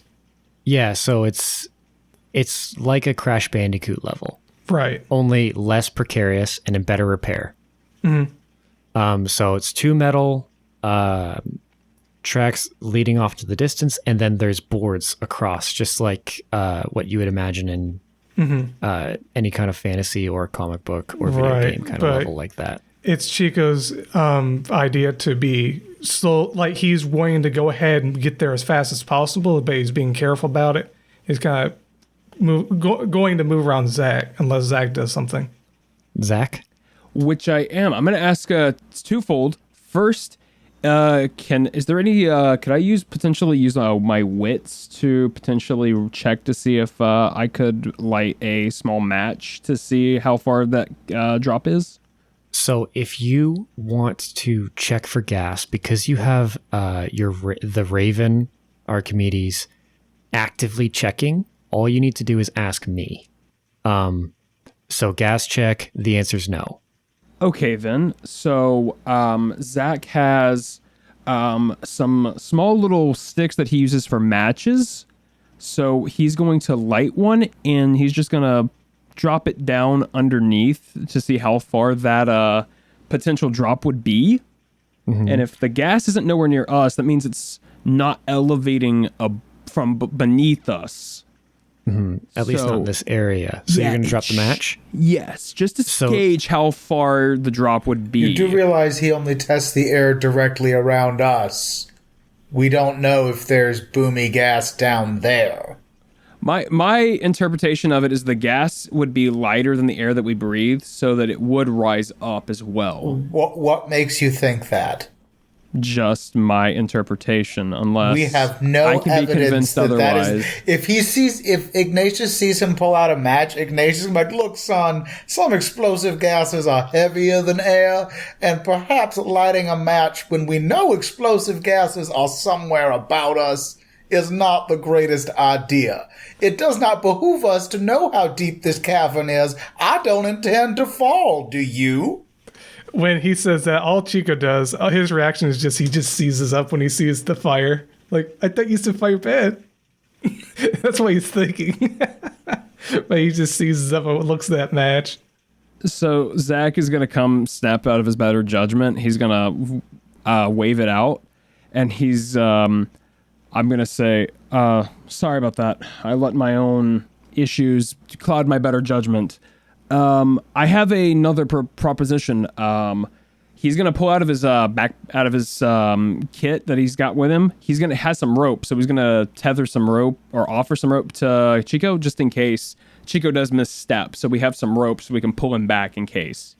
That's a Good idea. mighty fine idea. Thank you very much. And he takes And that sir, rope. don't worry about your wraps it around impulse his- control. You are his in the legs. group with the man that threw a carrot at a bear.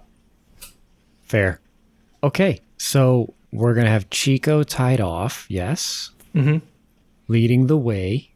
Anything else we would like to do before Chico bounds down this track? Send Archimedes a decent distance ahead to see if he can see anything ahead of us that Okay. might cause us to fall off the tracks. So I think that might be a gather information roll. I think that's fair. So I know your Raven has certain skills for gathering information. Make sure to use those to give yourself the best roll possible. Yes. I got a strong hit. I rolled 2 3s and I rolled a 6, so that's a total of a 9. Okay. So on a strong hit, you discover something helpful and specific. Well, it was a super hit because I rolled doubles Oh, and then a heck yeah. 6. Okay, so the path you must follow or action you must take to make progress is made clear. Envision what you learn. Ask me. And you get +2 momentum. So whatever your other pluses are for gathering information with Archimedes, please take them and then also take +2 momentum. And because you rolled a match and you got a strong hit, Archimedes comes back to you, and he's going to quack at you. Left. Well, gentlemen, I do believe we need to go left. So right now, Chico, you don't see a choice. But you do know that Archimedes said left. Mm-hmm. So here we go. You've gathered some information. You're tied off to your friends, and you're a nimble little bunny. What are you going to do? I'm going to hastily, as fast as I can. I'm going to get into a rhythm of jumping from board to board, and I'm going to start just making my way.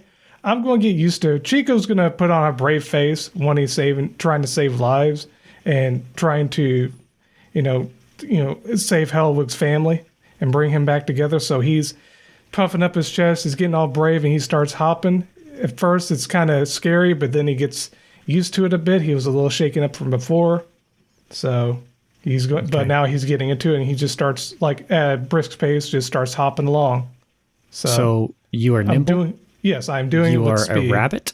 Mm-hmm. You are still aware, and the tracks are well made and aren't in disrepair. So you can do this without issue. I have absolutely no problem with you doing this quickly. Mm-hmm. You reach a crossroads. One goes left, one goes right. Left. That's where Archimedes said. So Left you go, and soon enough, you get back on solid ground. Nice. So with that, and you are there. Was the rest of the party following is my question. I believe Zach had the rope tied to me and he was holding on to it. So that's up to Zach. That makes sense. Zach, are you following? Yeah, after seeing that he was able to maneuver that rather easily, Zach is going to now, unlike Chico, who was a rabbit, Zach is a 6.5 foot tall, that is 6 foot 5 inches tall, half elf. So he's quite a bit larger than a rabbit person, so he's going to have to take this significantly slower than what Chico did. So instead of going board to board, he's going to be more or less like walking along the edges of the metal, which is a little bit more precarious, but as it was stated that it is in decent shape and isn't in malrepair, that he should be able to keep himself steady relatively easily. Oh yeah, this is designed to hold mine carts that are laden with heavy metals. So even though you're a big boy, you're not. You're nothing that these things can't handle. And then Ignatius is taking up the rear, I assume? Yes. Are there any... I'm going to use the stick and perhaps some round things around me to almost create like a skateboard kind of thing so I don't fall between the cracks, because I'm only 2.5 feet tall. And I assume I'd be jumping from board to board. Mm-hmm. Yeah, you would be stepping. You wouldn't necessarily have to jump, but yeah, you would be stepping from board to board, and that can get a little precarious. Yeah, I would want something wide enough that if I fall, it catches me. So, like, basically holding the stick as almost like a tightrope walker does. So if I fall, it catches on the side, so I can't fall between it. Unless you'd let me build like a skateboard that I could hook up to it and just sort of like slide down the tracks. You would have to try to fit through these slats. You might a leg might fit through. Oh, okay, so I'm not at risk of falling through. Then never mind. You're at risk of falling over the edge, but not in between the slats. Okay, then I'm fine. I'm not worried about falling over the edge. Cool. Yeah, as long as you don't do anything silly, everyone makes it to the safe location. And it's kind of opens up to a kind of a wider cave again. And you hear knocking again. It's a little louder this time. Is there a... Oh, so we can hear... Is it just a pickaxe, or is there a rhythm to it? It like I'm thinking up, Morse code. No, it's not Morse code. And it's not any kind of conveyance of articulate message, but let's see if I can do it with my hands. It's kind of like... So faster than a like dripping water? It sounds like metal on stone. Okay. That part is very clear, but it's like tap, tap, tap, tap, tap, tap. Gotcha. Tap, tap. There's a rhythm to it, but it sounds like a person is swinging something and hitting something. Gotcha. With the rhythm, but it's not perfect. It's not a metronome. Mm-hmm. Chico is assuming that it's a trapped miner, so he's going to go further in and looking around this big open area now to see if he can find the source of it. So you enter into this larger kind of open area, and it's very, very dark. So the tracks are still there. It's the same idea as when you were on the tracks in the suspension kind of bridge area, only you're on solid ground and you can move in 3D space. But it's dark. You can't see the walls anywhere. And all you hear is the tapping or the knocking. Can I roll gather information to discern the direction? Absolutely, you can. Okay. Now, let's see how well I do with this one. Wow. I'm going to be misled because I rolled another one, and I've got a 7 and a 9. Okay. So, GM, take me where you wish for me to mess up. So you are going to try to follow the knocking. And you know when you're listening to something, your kind of nose goes up. Just that's what hominids do. And you're not really looking at your feet because you know it's solid ground. You trip over something and it's kind of squishy. And Chico looks up and is like, what was... Now, do I feel it with my hands or was it felt You by can my see, feet? it was felt by your feet. Actually, now, you yeah, could I would see feel it if with you my look feet. down because you have dark vision. You just weren't looking where you were going. And I actually realized I don't actually have shoes on or anything. It's just bare feet. Man. So, yeah, I could definitely feel it. You barefoot that thing, man. And that thing is a dead kobold. Oh, no. He's missing an arm. Oh, what does this do to Chico? I don't think And Chico's ever seen a dead body. Really? Okay, Maybe well, a dead animal, of course, but not like a dead human. Or in Well, this case, it's a buckle- kobold, but still a person to him. Yeah, And he intelligent was life, right? out to look for him.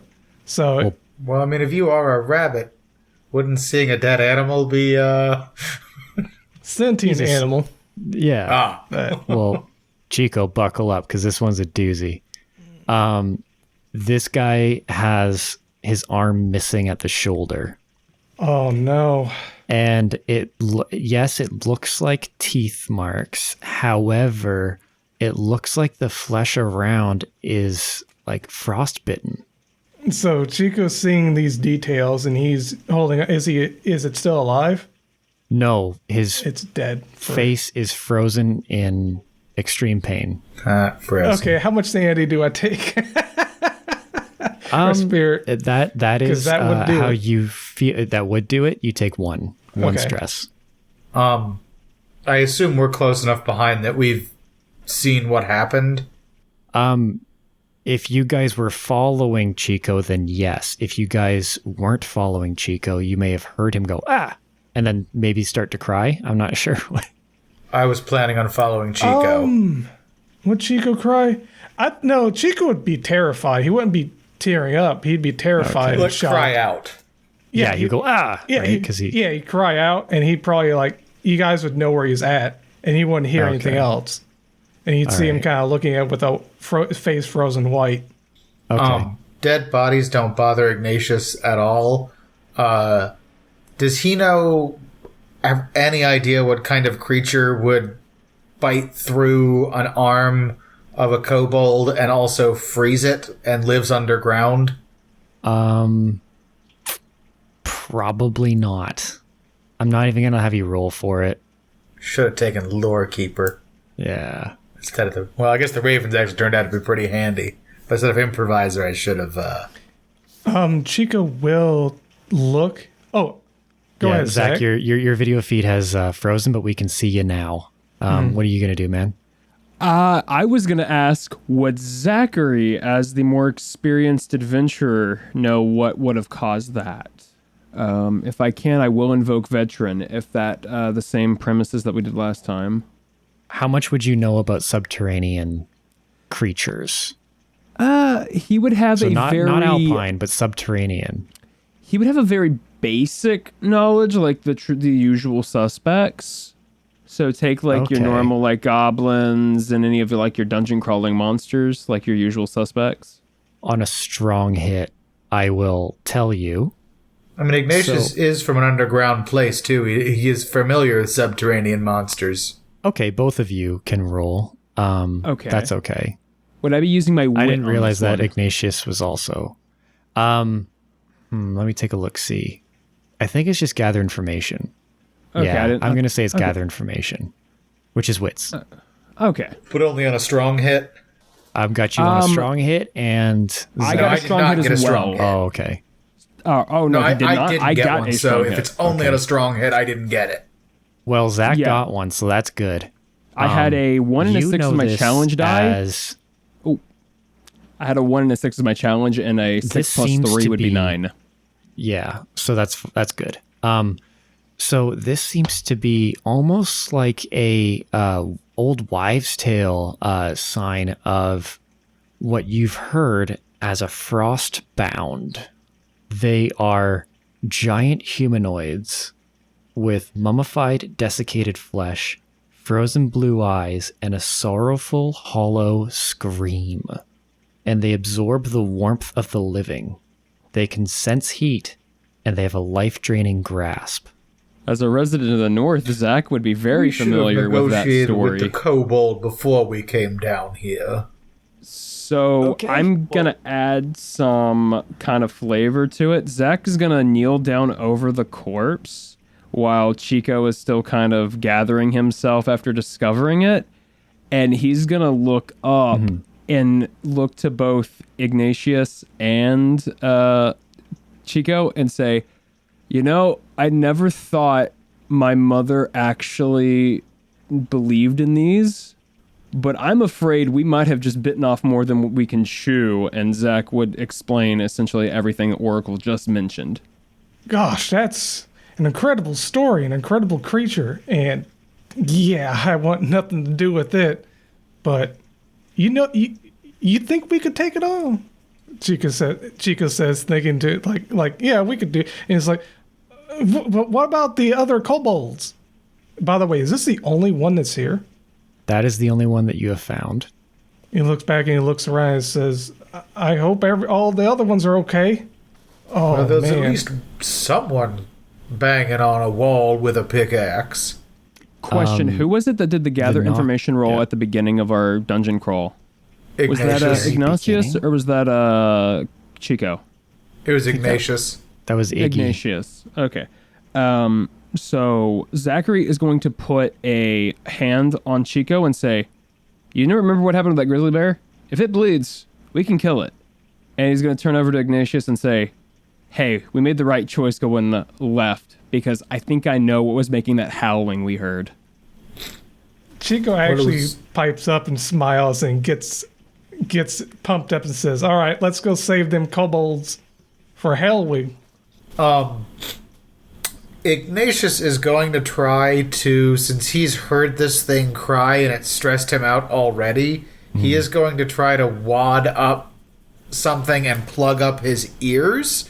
So I would like that as a secure advantage, which is in my improviser path, that by cobbling together an ad hoc tool or apparatus, add +1 and take +1 momentum on a hit. After rolling, you may also suffer -1 supply and add +1 more. Okay. That would be a wits roll because that's using expertise, insight, or observation. And while he's rolling, may I ask if this is safe to kind of light up the room that we're in? You get no gas warnings from Archimedes. And since this is enclosed, it'd be safe to light it up so we can kind of determine like if there's any other bodies. I mean, you are on the ground, so if Archimedes is checking the ground, which he is, or kind of the level you're at, then yes, I'm not going to lie to you as the Oracle. It's safe. Okay, so I'm gonna light. I did get a hit, by the way. Okay. Oops, sorry. What is going on, Ignatius? How's those earplugs coming? They worked. I got a They hit. worked. Fantastic. So you get all of your pluses from that. Plus, you get... I'm going to give you +2 momentum because we're not in an initiative. Cool. Okay, Oracle, I would like to ask to do an action as well, since we know Yeah. what the target is going to be.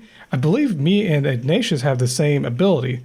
So the Fletcher ability, where you can make a custom No, mine's Slinger. slinger. Okay, mine's comes from Fletcher. I'm able to make a custom arrow, but I'm flavoring it as a crop. So Chico would like to start sniffing around and start digging in the cave floors looking for a crop. We'll just say that, Mushrooms. and whatever comes out, it's going to be hilarious. So can I do that? Yes. Okay. So that's going to be another wits one. I hope I don't roll another one. Mm-hmm. 2, 3, and did I get another? Let's see, what did I get total? I'm actually going to burn some momentum to remove that 4. Okay. Bring it down to where I've got, to where I don't. Wait, that was 2. Did I get anything extra?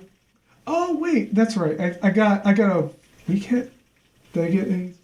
Yeah, I'm gonna burn momentum in order to make that just a weak hit. Okay. So I'm on gonna a make weak that hit, what hit. happens with Fletcher? I'm able to just craft a specific arrow that either on a strong hit I get both abilities. On a weak hit I choose one of the abilities. And for this ability I'm getting the one to where it does an extra D6 in what is it, the damage. 1d6 in harm. That's the word I'm thinking of. It does an extra d6 in harm. So I'm digging through the ground in the mine, and I pull out a potato. That's insane. So can I tell you what you find? Because I have an idea. Oh yeah, go ahead. Okay. So you pull out it's actually glowing like purple. Mm-hmm. And it's a chili pepper. And you've only heard about these in like old almanacs that you've read on the farm, right? And it's a cave chili. And it has enough capsaicin in it to physically burn something. Not just make you feel like you're burning. Maybe it's not even capsaicin, but something in this thing actually causes fire damage. However, it is edible. And look at this. So that's chili. what you find. Look at this chili. Say this'll do it. This'll do just right against that thing. And he pockets that for later use. Okay. Who is listening right now? And you were Chico, you were looking for something, so I'm not going to let you roll. But Zach and Ignatius. Ignatius plugged his ears, if that makes any difference. It's Zach only, man. All right, Zach. I need you to roll a gather information. Okay, as I'm doing this, can I ask what I see in the room overall? Like now that I've kind of lit it up a little bit? You can confirm that the walls are very far away because it's still black. Okay. And then also, can I potentially try to resupply off of the dead kobold and see if I cannot acquire any materials or any loot from them? Because yes, I do have that. Off the kobold. I do have that ability from Veteran, so I will give you the roll from my gather information first. I am going to burn some momentum. And that is going to eliminate my 3 challenge dice, because the other challenge dice was a 6. So if I understand it correctly, I would go back down to subtract 3 from my current momentum. You would go down to your reset value, which And if you don't have a debilitation would be +2. Okay. I don't know why, for whatever reason, I put -6 on my sheet. I mean, that's your maximum negative, but you would need a lot of abilities to go that low. Yeah. So then on the resupply, would I do a roll with that if I'm reading this correct? Yes, I would, because it says when you resupply by looting dead on the battlefield, add +1 and take +1 on a momentum hit. On momentum on a so hit. I need you to roll plus wits, because that's what resupply is. Because you're scavenging. Okay. So that would be, I had a 1 and a 6 as a challenge die, +3 to my wit would be 4 because I rolled a 1d6. Okay. So you got a weak hit. Okay. You take up to +2 supply, but you suffer -1 momentum for each supply you take. All right. I'm already at 5 on that, so that doesn't really work, does it? Yeah, so maybe just leave them alone. Yeah. Because you can't go up more than 5. Yeah, no, I was under the impression it was like a RPG where you can loot and get some gear off of them. Is what my impression of that was. My bad. If he had it, I would have let you have it on that roll like that. I would have just given you it, but he doesn't. So I was just gonna let you roll for supply because I wasn't sure if you spent any yet. No, I have not. Yeah, cool. A little aside, you roughed him up a little bit. Yeah, he didn't have nothing useful. So on your gather information, you said you had a hit? I did. I got a weak hit off of that because I eliminated my 3 challenge dice. Behind you, there is more knocking. Is that just directly behind me, or is that above or below? Where in 3D space behind me is that coming from? On a weak hit, you cannot tell. You know it's behind you, though. Is that the same direction it was coming from before? You guys got so twisted up, you're unsure. Well, I suppose we should go towards the sound that we know someone is making. I send Archimedes ahead towards the sound. You send Archimedes towards the sound. Yes. He doesn't know. If you gesture, yes, but he actually doesn't know what you mean by follow the sound. I would just point towards the direction I think the sound is coming from. Well, I guess Zach, because he was the one that heard it. So Archimedes flies in the direction that you point, and sometime later, when he returns, he has nothing to say. Then I don't. Well, what do you think we should do, gentlemen? The bird doesn't see anything. I say we follow the tracks. Just keep going down the tracks then. I bet that's where it's coming from, actually. Well, that's as good an idea as any, I suppose. Same order as before? I reckon. So Chico will take the lead, and I'll keep that rope tied to his waist. I don't think we took it off yet. So oddly enough, it feels like the knocking, Zach, and now that Chico is aware of the knocking, is like shifting in live time to your relative positioning. And when you reach the tracks, it sounds like it's coming from further down the tracks now.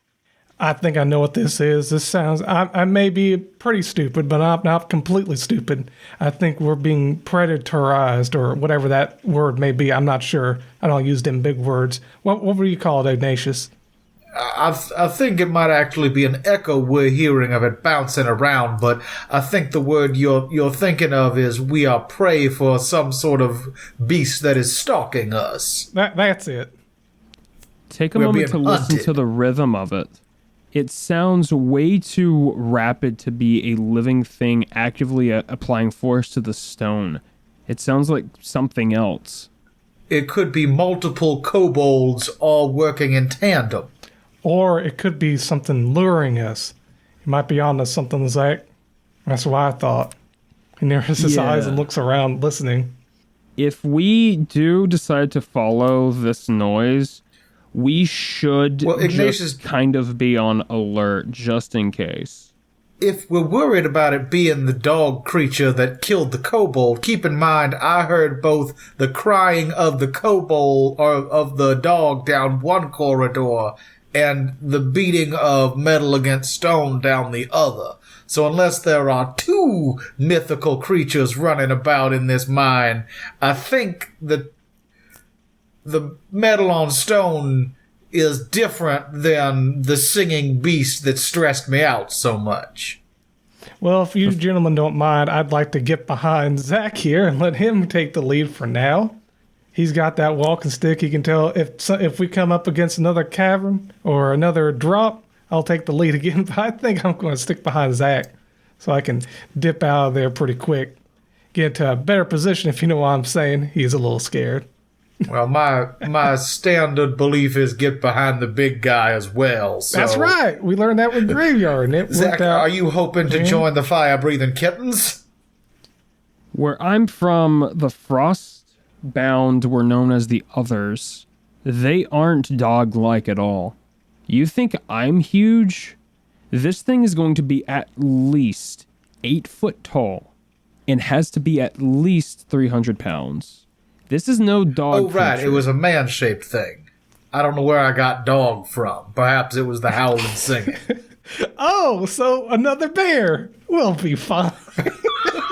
Right. It's a frozen mummy type creature. You hear the knocking start to quicken from the same direction that I mentioned from last time, so further into the tracks, further down the tracks. Well, here's one crazy idea for you, gentlemen. We could either proceed, or we could just yell down there and see what happens. I was gonna see if Archimedes and I could go ahead a little bit. As we are still attached to the rope, I could take a little bit further of a lead than the other two of you, and since Chico still has the rope attached, I could give him a reassure, like a tug, depending on the urgency, would kind of refer to you how you would need to catch up. Works for me. If that would work. And as if I'm correct, Ignatius still has the stick, as that's how he traversed the tracks earlier. Yes. So with us being on solid ground again, I could go without it, and if I do end up needing it, I have my sword I could use as well. Sure. Lead the way, Zach. So I progress through the cave, cautiously keeping a kind of a careful, like being like trying to be as perceptive as I can of like where the sound's coming from, just in case I'm walking into an ambush. Okay. So you follow the knocking and you follow the tracks, and the walls start to narrow back down into a funnel to the point where you, Zach, need to stoop to get into this area. The knocking it seems to have stopped being so urgent again and is kind of going slower again and more deliberate. and you can kind of see a light at the end of this tunnel. Does Ignatius notice the change of tempo going back to normal as we walk down the tracks? It's more like a lub dub to you because you have earplugs in. Okay. But yes, you can still hear it if you listen. I was going to ask if I could send Archimedes just a little bit ahead of me. I'm sorry, Ignatius. It concerns me that it sped up when we stopped, but slowed down back to normal when we kept going down the tracks. Good observation. So I'm going to send Archimedes up ahead of us all the way down the track until he sees what is... You said there was light up ahead of us? Mm-hmm. He's going to send Archimedes all the way down to the very edge of the light to see if he can see what he can see. Okay. And I grab Chico and tell him to pull the rope to tell Zach to stop walking. And he'll tug on the back of Zach's pant legs, and he'll point at Archimedes as it's coming by. Zach would have already stopped to notice the change in the path, so he would actually instead tug on you to come up closer. Mm-hmm. Well, either way, I've sent Archimedes down the corridor. Mm-hmm. And I guess you all three of you have kind of met up at a shared point at this location, yes? Mm-hmm. Okay. Yeah. So you're just waiting for Archimedes to come back. Well, he does. And he comes back with his...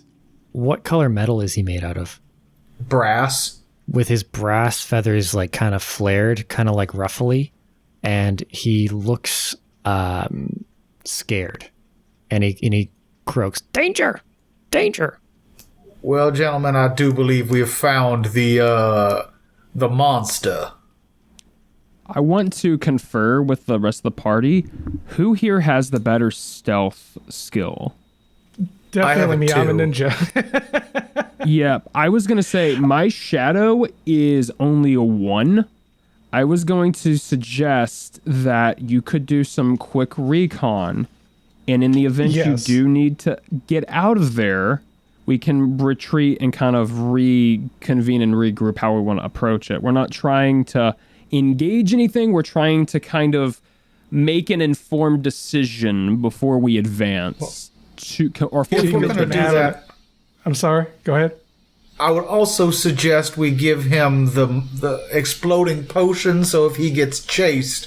he can drop it behind him and blow that guy up. There we go. All right. I don't hold it. Zach holds it, so obviously it's up to him whether he's given that to you or not. I want to inquire about the status of Archimedes' brass, because that's not something that would normally happen if there wasn't some sort of chemical compound he was exposed to, right? No, he's intelligent enough that he can carry messages, gather information, compel, secure an advantage. So he's actually very intelligent. Mm-hmm. He would understand the concept brass of would danger. have a chemical reaction to something in there. I'm not really sure what the question is there, Zach. So the question that I'm asking is, you described as the metal that he was made out of was I don't know the exact word you used, but you said it was ruffled? Fringing. Yeah. Was it just to kind of convey emotion, or? Oh yeah, no. He has individual brass feathers, so he's everything. Okay. He can emote the exact same way a raven can, but he's made of metal, so it's just for flavor. Okay. I was under the impression that was very literal, he was exposed no, he's not to dented. something. He's not dented or anything. No. Okay, that would I be thought cool. I thought his brass had a reaction with something in the air in there. No, he's just a cool little raven boy. So we have our Chico. Chico is going ahead with the claymore. I never gave it to him. Oh, you didn't want to give it to me? Okay, that's fine. No, I feel like there's too many variables to risk what could potentially be an ace in the hole. Mm-hmm. So I just want to let the Oracle know I forget what it's called, Infiltrator. And I am entering into I'm breaching into the enemy territory. And it says I get a +1 to that. And then when I succeed in that, or I get a hit in that, I take momentum. So I'm not sure what the actual check is going to be, but I'm going to be entering into it. So I'm guessing Shadow. I'm going to be, is this facing the danger or is this something different? You will be facing danger. You are using stealth, so it's a shadow roll Yes. with any relevant modifiers that you get from your assets. 3 and 6, 7. Okay, that's a strong hit. Fantastic. So you enter into so the knocking is present. It's kind of going like softer and softer the more you get to the opening. And then when you poke your head through, you see a hulking, especially for you because you're small, a hulking, pale, kind of spidery, humanoid-looking creature with like long, limp, kind of white hair covering its face. Looks very much like a more animalistic Dark Souls boss without the armor and the weapon. And there is a like blue fire that it's sitting in front of that doesn't seem to be giving off any heat that you can feel, but you're also quite far away. And but it is shedding light. And the knocking seems to be frantic but very quiet at this point. And you got a strong hit, so make sure you take your +1 momentum. And you, as far as you can tell, it doesn't see you. Right. You are hidden. I'm going to be doing quite a bit of things here. Let me take a look at what I can do. Let's see. Okay, I'm actually going to get into an even more advantageous stealth by rolling shadow to take an advantage. Okay. Go for it, sir. Ooh, 6.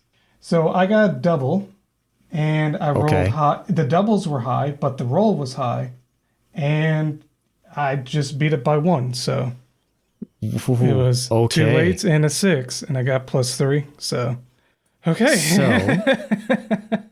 So, first of all, you may make another move now, and add +1 to that roll, or you can take +2 momentum right now.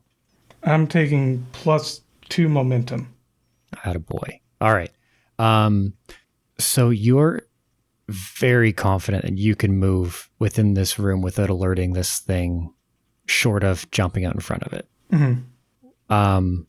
You also see that past the fire, because it's shedding light on it, you see another small kind of like cavern, or not cavern, but like a hole in the rock that could fit some small individuals around your size, maybe even a kobold size, that this thing seems to be staking out.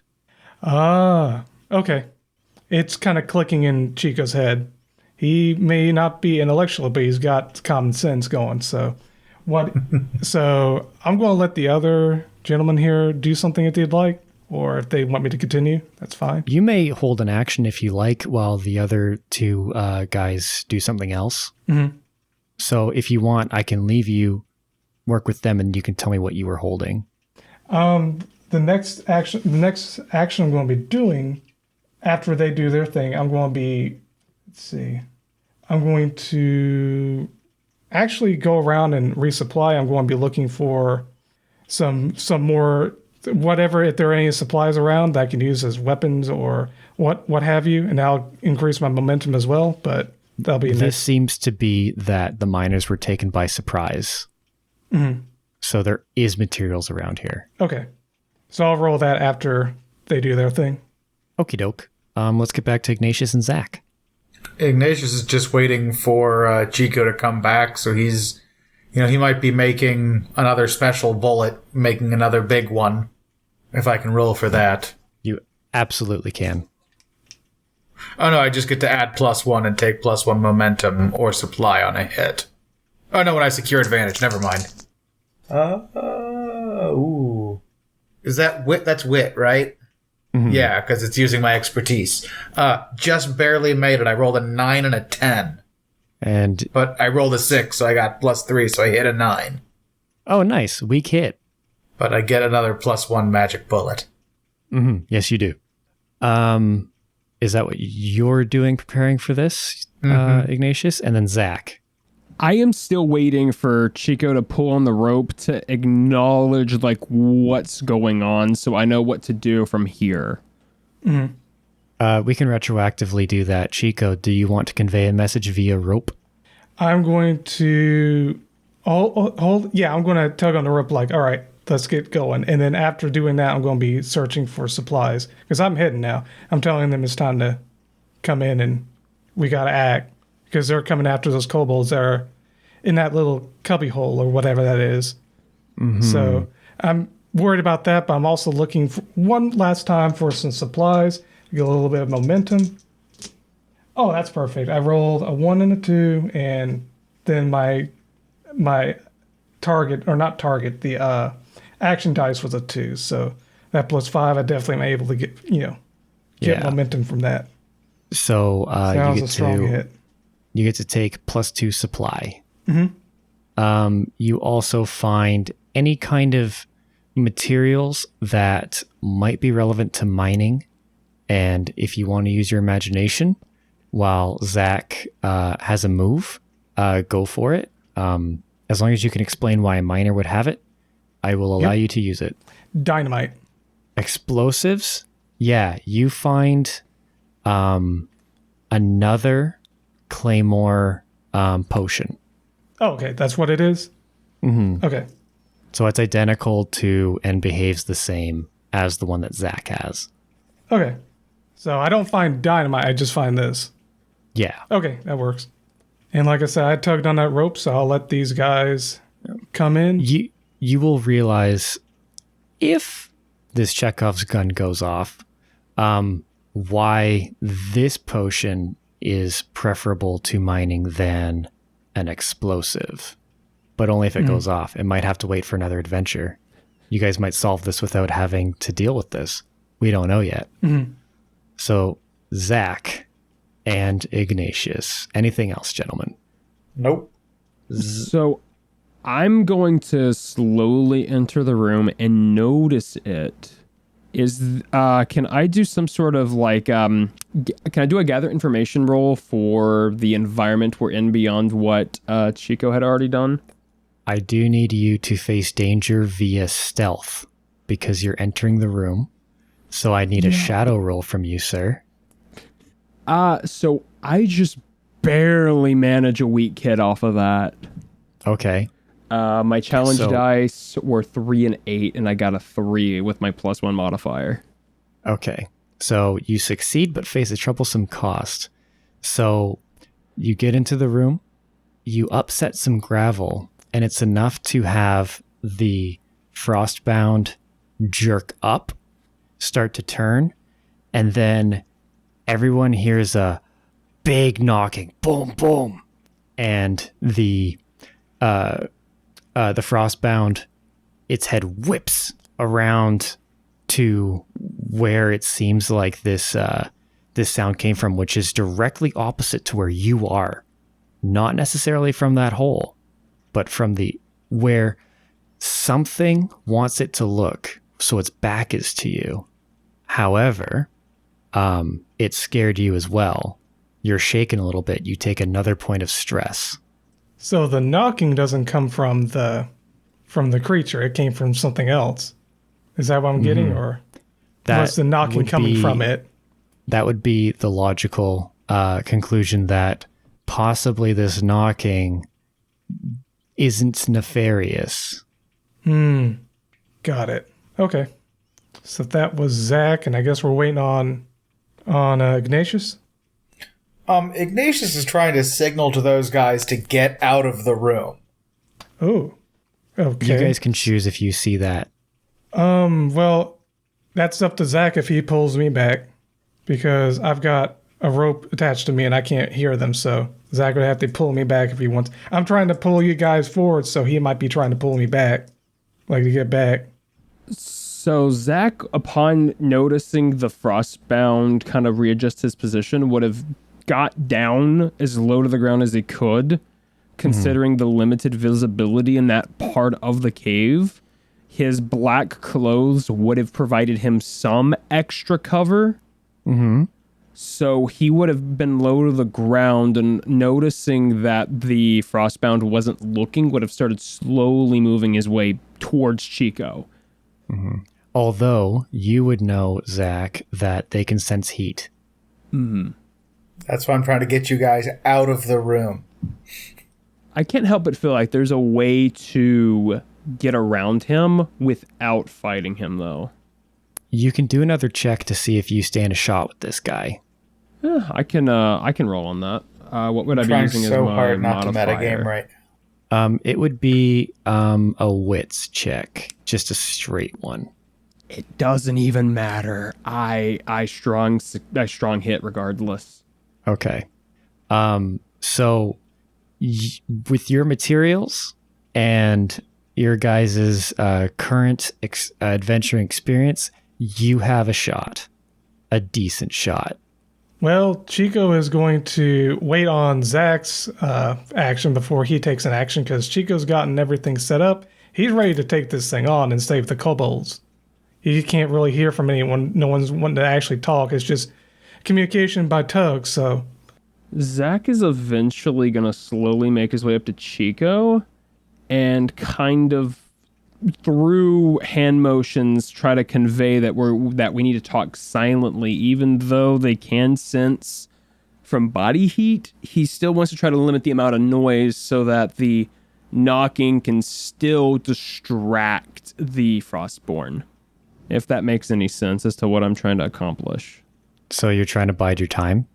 We could accomplish the same thing if you guys would just come out of the room. I was under the impression you had followed. No. I'm not going into a room with a giant frost creature with no plan of what we're doing. There's no way in hell Ignatious is going in that room ad hoc hoping he can sneak past. Well, yeah, sure. If Zach gets Chico's attention, we'll crawl back out. Yep.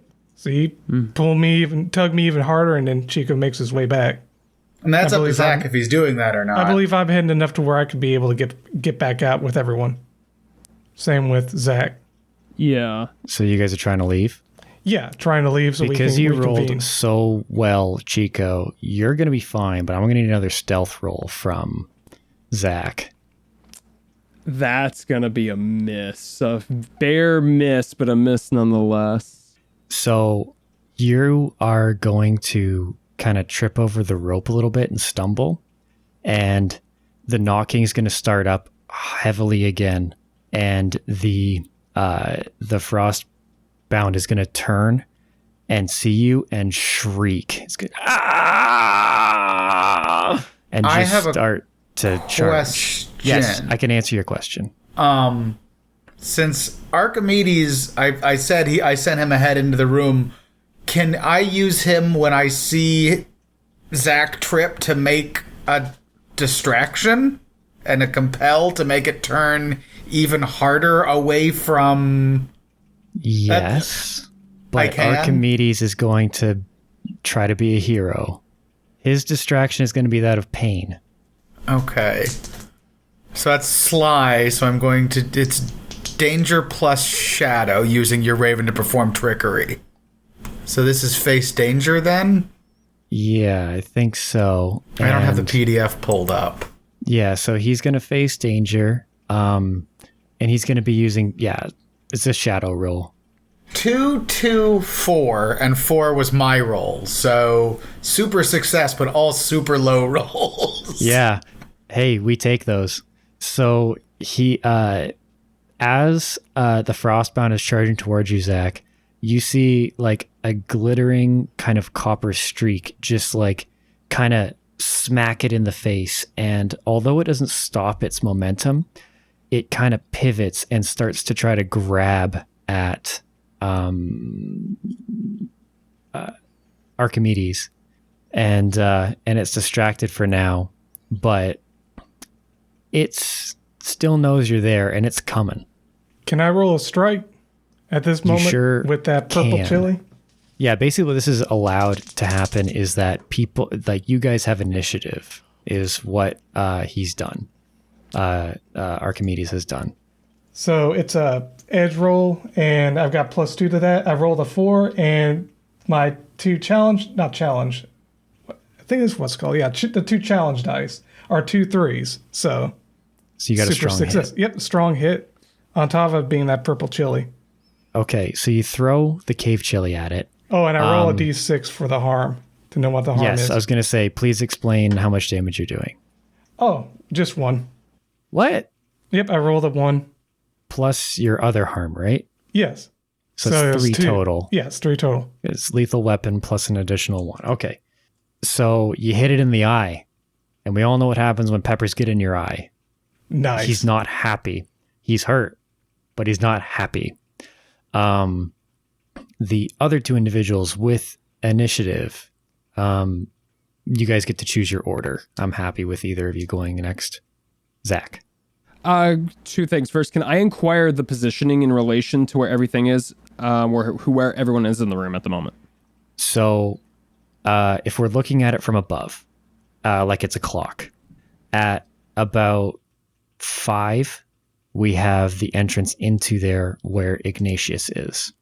At about 7 or 8, we have you 2. And then near the center of the clock / almost cutting you off from getting back to Ignatius, we have the Frostbound. At about noon to 1, we have that opening where you think the kobolds might be hiding, and that's also kind of close to where that like blue fire is. Okay, I was making a little map there. So in the process of all of that, Zachary is going to pull out his sword, and he's going to have his knife in his other hand. He's going to cut the rope to free himself from the rope, and he'll be using his duelist asset for any rolls in relation to clashing with the Frostbound or striking. You are definitely in the striking stage because you do have initiative. So with Archimedes' distraction, Zach is going to try to run in and attempt a slash with his a strike with his sword, and then a thrusting motion to the back of the leg with his knife. Okay, so that sounds like an iron roll to me, sir. Yes, sir. I'll get on that momentarily. Mm-hmm. So with that being said, I ended up with Duelist. When you strike or clash, you may add +2. If you do, which I intended on doing that before rolling, so that's +2, plus my 2 to iron, which would make it an 8, which is still I want to say a weak hit. Okay. And then I would also inflict +1 harm on. Oh well, okay. +1 harm on a strong hit and count a weak hit as a miss. Oh, it's that kind of all or nothing kind of thing. Yeah. I done goofed. So you missed then, I guess. Yeah, I guess I do. Unless you have momentum you can burn to eliminate one of those challenge dice. Yeah, that would be perfect. All I have is +2. Well, you miss. So you must pay the price. He has initiative on you. So you're going to take 3 harm. Okay. Ignatius. Ignatius is going to try to shoot him with his gun again, but he's also going to yell to the guys, "Use your explosive potions! Blow this sucker to hell!" So you're going to strike because you have initiative still, sir. 4, 5, and 1, so a strong hit, so I do 3 damage to it. Fantastic. I'm sorry, 4, because I used my special bullet. No, he wasn't advancing. Never mind. Just 3. Just 3. Okay. Still, though, it slams into him pretty darn good, I have to say. You actually hit the same spot the pepper hit. It's just double. Nice. Spicy bullet hole. He can still see, but that one eye is not looking good. That would bring us to... I'm going to let Chico go. But wait, Zach want to do something? What's up, Zach? I need to ask about HP. How many hit points have we given to the Frostborn? Well, he has 10. Okay, how many have we dealt? 6. Okay, I'm just making sure so I can keep track of that on my notebook. Okay, carry on. Chico, you're up. So I see Zach was Zach hit by the Frostbound, or was he? Okay. So I'm going to flavor it as, like, because he got up close, the Frostbound actually has him and is, like, crushing him against its body because it has a cold, chilling embrace. So his base body temperature is lowering very quickly. Okay, I'm not sure what the role would be, but I would like to run out from cover, like yelling and screaming, trying to get its attention, jumping down, and then placing one of those exploding potions in front of me and trying to say, "Come and get me," and like back away from it. That is a compel. So you're trying to threaten or incite. Iron. So, yeah, iron. I would also let you do shadow because you're also lying. Okay, I'll do that. So I'm going to put that thing down in front of me and then back away from him so I'm at a safe distance and try to get its attention to come for me instead of him because I'm a tasty looking rabbit. And okay, so okay, I'm going to burn. Okay, so I rolled, my targets were a 6 and a 10 and I rolled a 1. So I'm going to burn the 6 momentum I have and get rid of that 6. So I just get a weak hit. Okay. So you take +1 momentum. So make sure you take that. Do I take it before or after I burn it? You take that after that because I'm reading on a weak hit as above, which means you get a momentum. Okay. And the but there is a drawback. So the Frostbound is going to look at you, drop Zach. Zach, you're very cold. And just goes,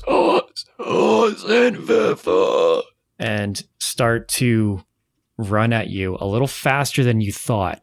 Now this is faster than the bear, and he's seasoned up again. PTSD. Yeah. So you drop the potion? Mm-hmm. Okay. So he is going to actually trip the potion before you're able to get away quick enough. Mm-hmm. So this is why they use these instead of something that uses fire. This is rapid expansion.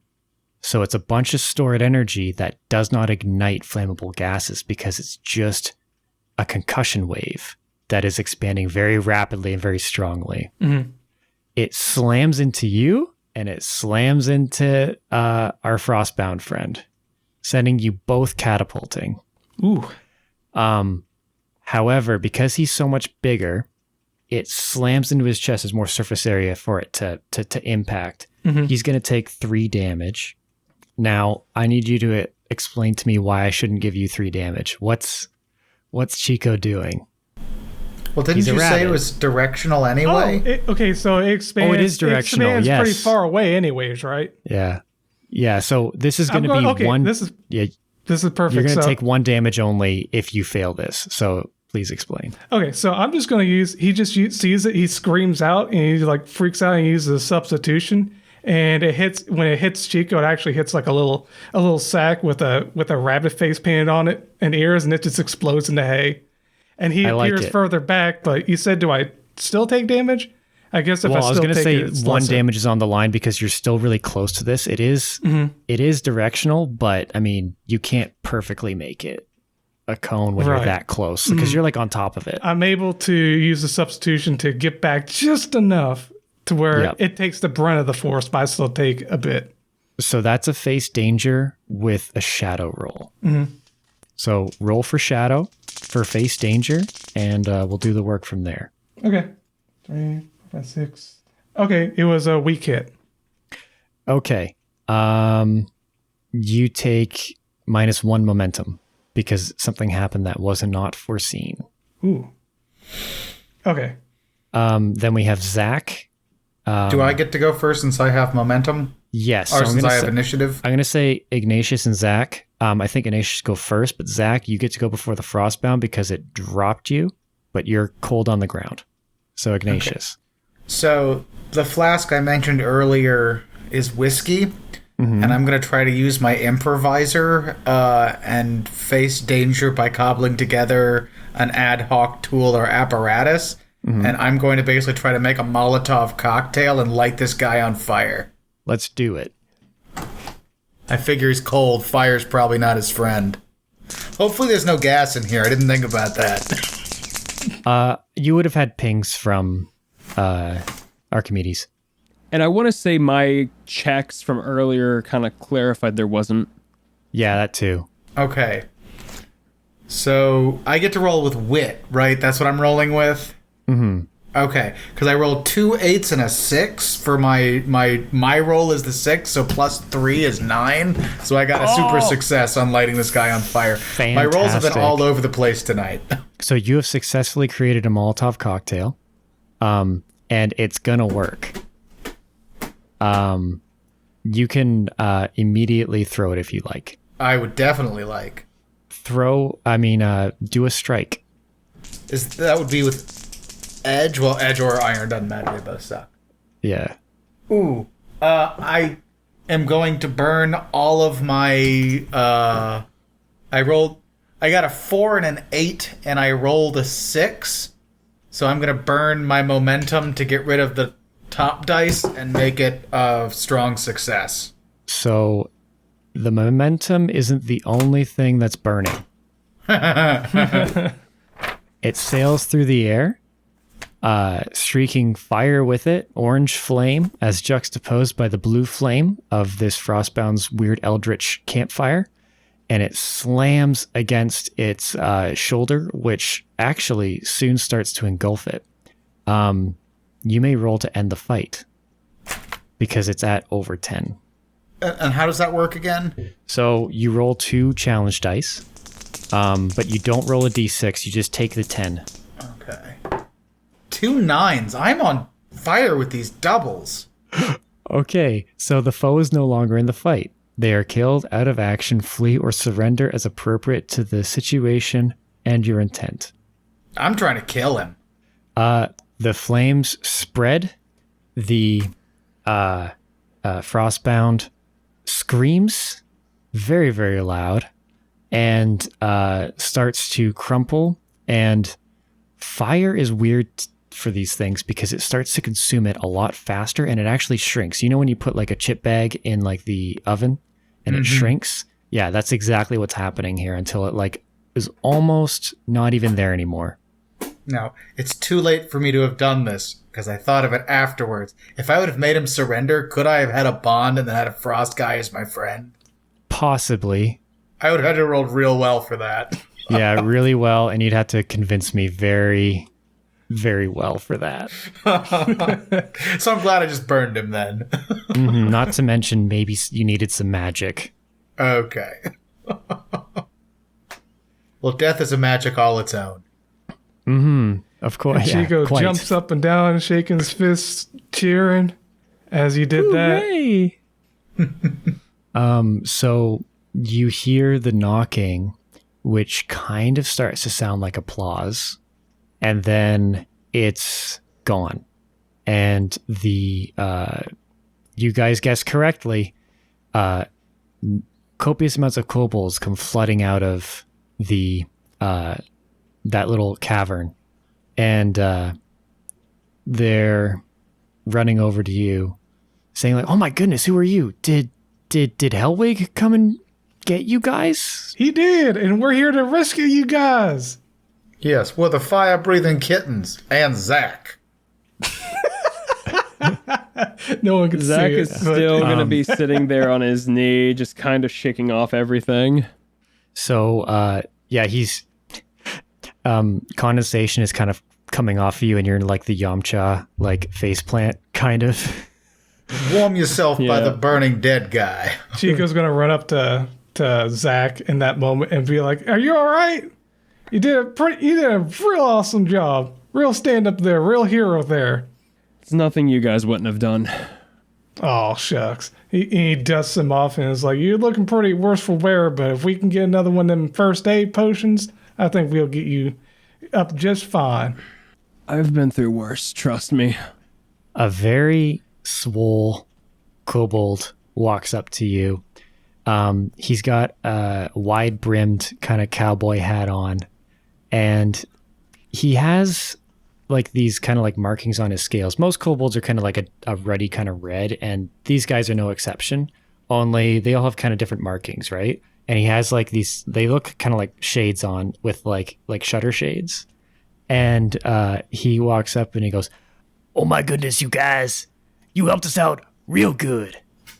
Are you okay?" We sure are, and that's a nice hat you got there. Very frontiersman-like. Yeah, well, I think you earned it. Do you want it? Well, I'm very privy to my little straw hat here. I do appreciate it. It looks good on you. Ignatius steps forward and says, I'll leave the hat, but perhaps we can talk of payment for your rescue from imminent death. Well, you know what they say. No agony, no braggany. Name What? your price. What? Well, I do believe... Wagon? That sounds familiar. Wait a minute. And he takes a good look. Wait, did we see the racers from... Or know what the... There were kobold racers in Crash Pandas. Is this them? Is this The Dragon Wagon? Cause, yeah, from the Dragon Wagon, because they spilled out. I remember that. Yeah, but I said no agony, no braggany. Oh, agony, not wagony. No agony, no braggany. I do believe our HR rep says the going rate for a fire-breathing kitten's job is 5,000 gold pieces. Well, I'll tell you what. We go up the shaft that I'll fix right now, and we'll get you your $5,000. But I don't know if we're gonna be able to find it in metals. Will you take gems? I prefer gems, actually. Well, I will show you when we get upstairs. How about that? Fair. Zach. How much do you have in gold at the moment?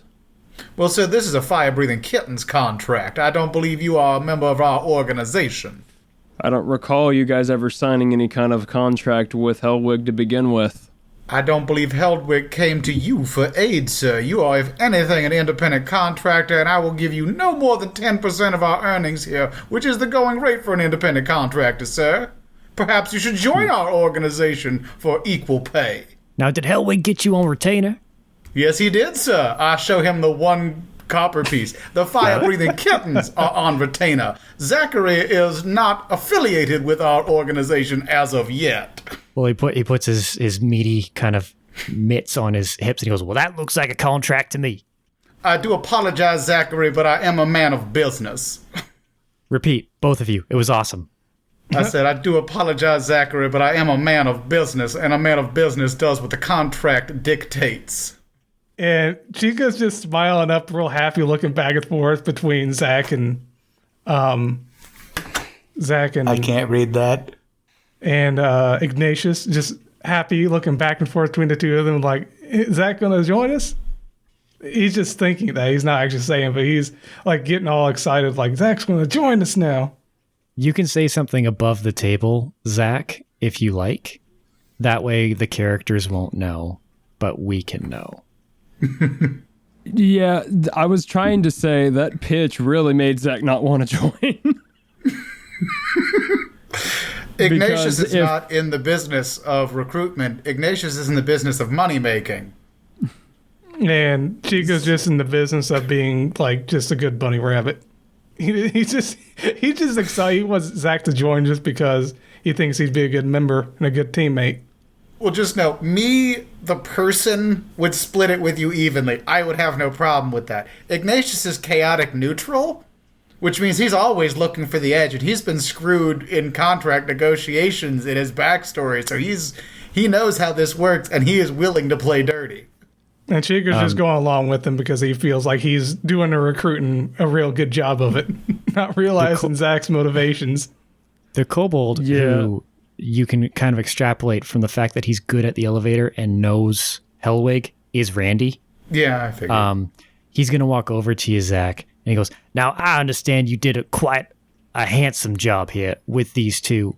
I don't think either combination of two of you could have done this, so I'm more than happy to discuss terms with you in a bit, but why don't we see some sunshine? Please, I would much prefer to be anywhere but in this cave at the moment. And then Zachary's going to turn over to Chico and he says, well, I know where to find you guys. Alrighty then. Now, speaking of finding, and you're on the lift now going up, right? It's just in the next room over. The Frostbound was guarding the only way out for these guys, as well as cornering them. It's smarter than what people think they are, even though they can't really speak. Now, how did you find us? It's a big mine, and there's more than one of these Frostbounds kicking around. We followed your knocking. We followed our handbook and we just went left. You heard knocking, and there was a handbook? What? And Chico's just eyes widen as he mentions there was more of them. Yeah. Now, you heard the knocking. Now, only people who respect the natural environment and those who work it, like us, can hear that. Now, those are knockers. You can't see them. No one's seen them. No one believes that they're there until you hear them. Now, I think y'all should count yourselves proud to have heard some knocking that led you to help other people. If you weren't kind to Mr. Hellwig, my brother, you would have been lost in these mines. Now, I want you to think about that. And at that point, sunlight, Dwayne is circling in the air. Hellwig is beside himself with joy to see his friends, most of them intact. We do tell them of the unfortunate kobold we found. Mm-hmm. And for an additional fee, we can get more of our fire-breathing kitten brethren and come back and get rid of all of the frosty guys. That would be most agreeable when you can spare the manpower, but I think we might all get some, might take some leave from work for the time being. I think we've all been quite shaken. Well, understandably so. And Chico apologizes, saying, I'm sorry we couldn't save every single one of your family, but we got the most of them out. I hope you can forgive us for not saving absolutely everyone. Hellwig will kind of kick at the ground a little bit, sad, but he says he will be missed, and we know you did your best. He might not have even been within your capabilities to save. He may have been gone for quite some time. Mm-hmm.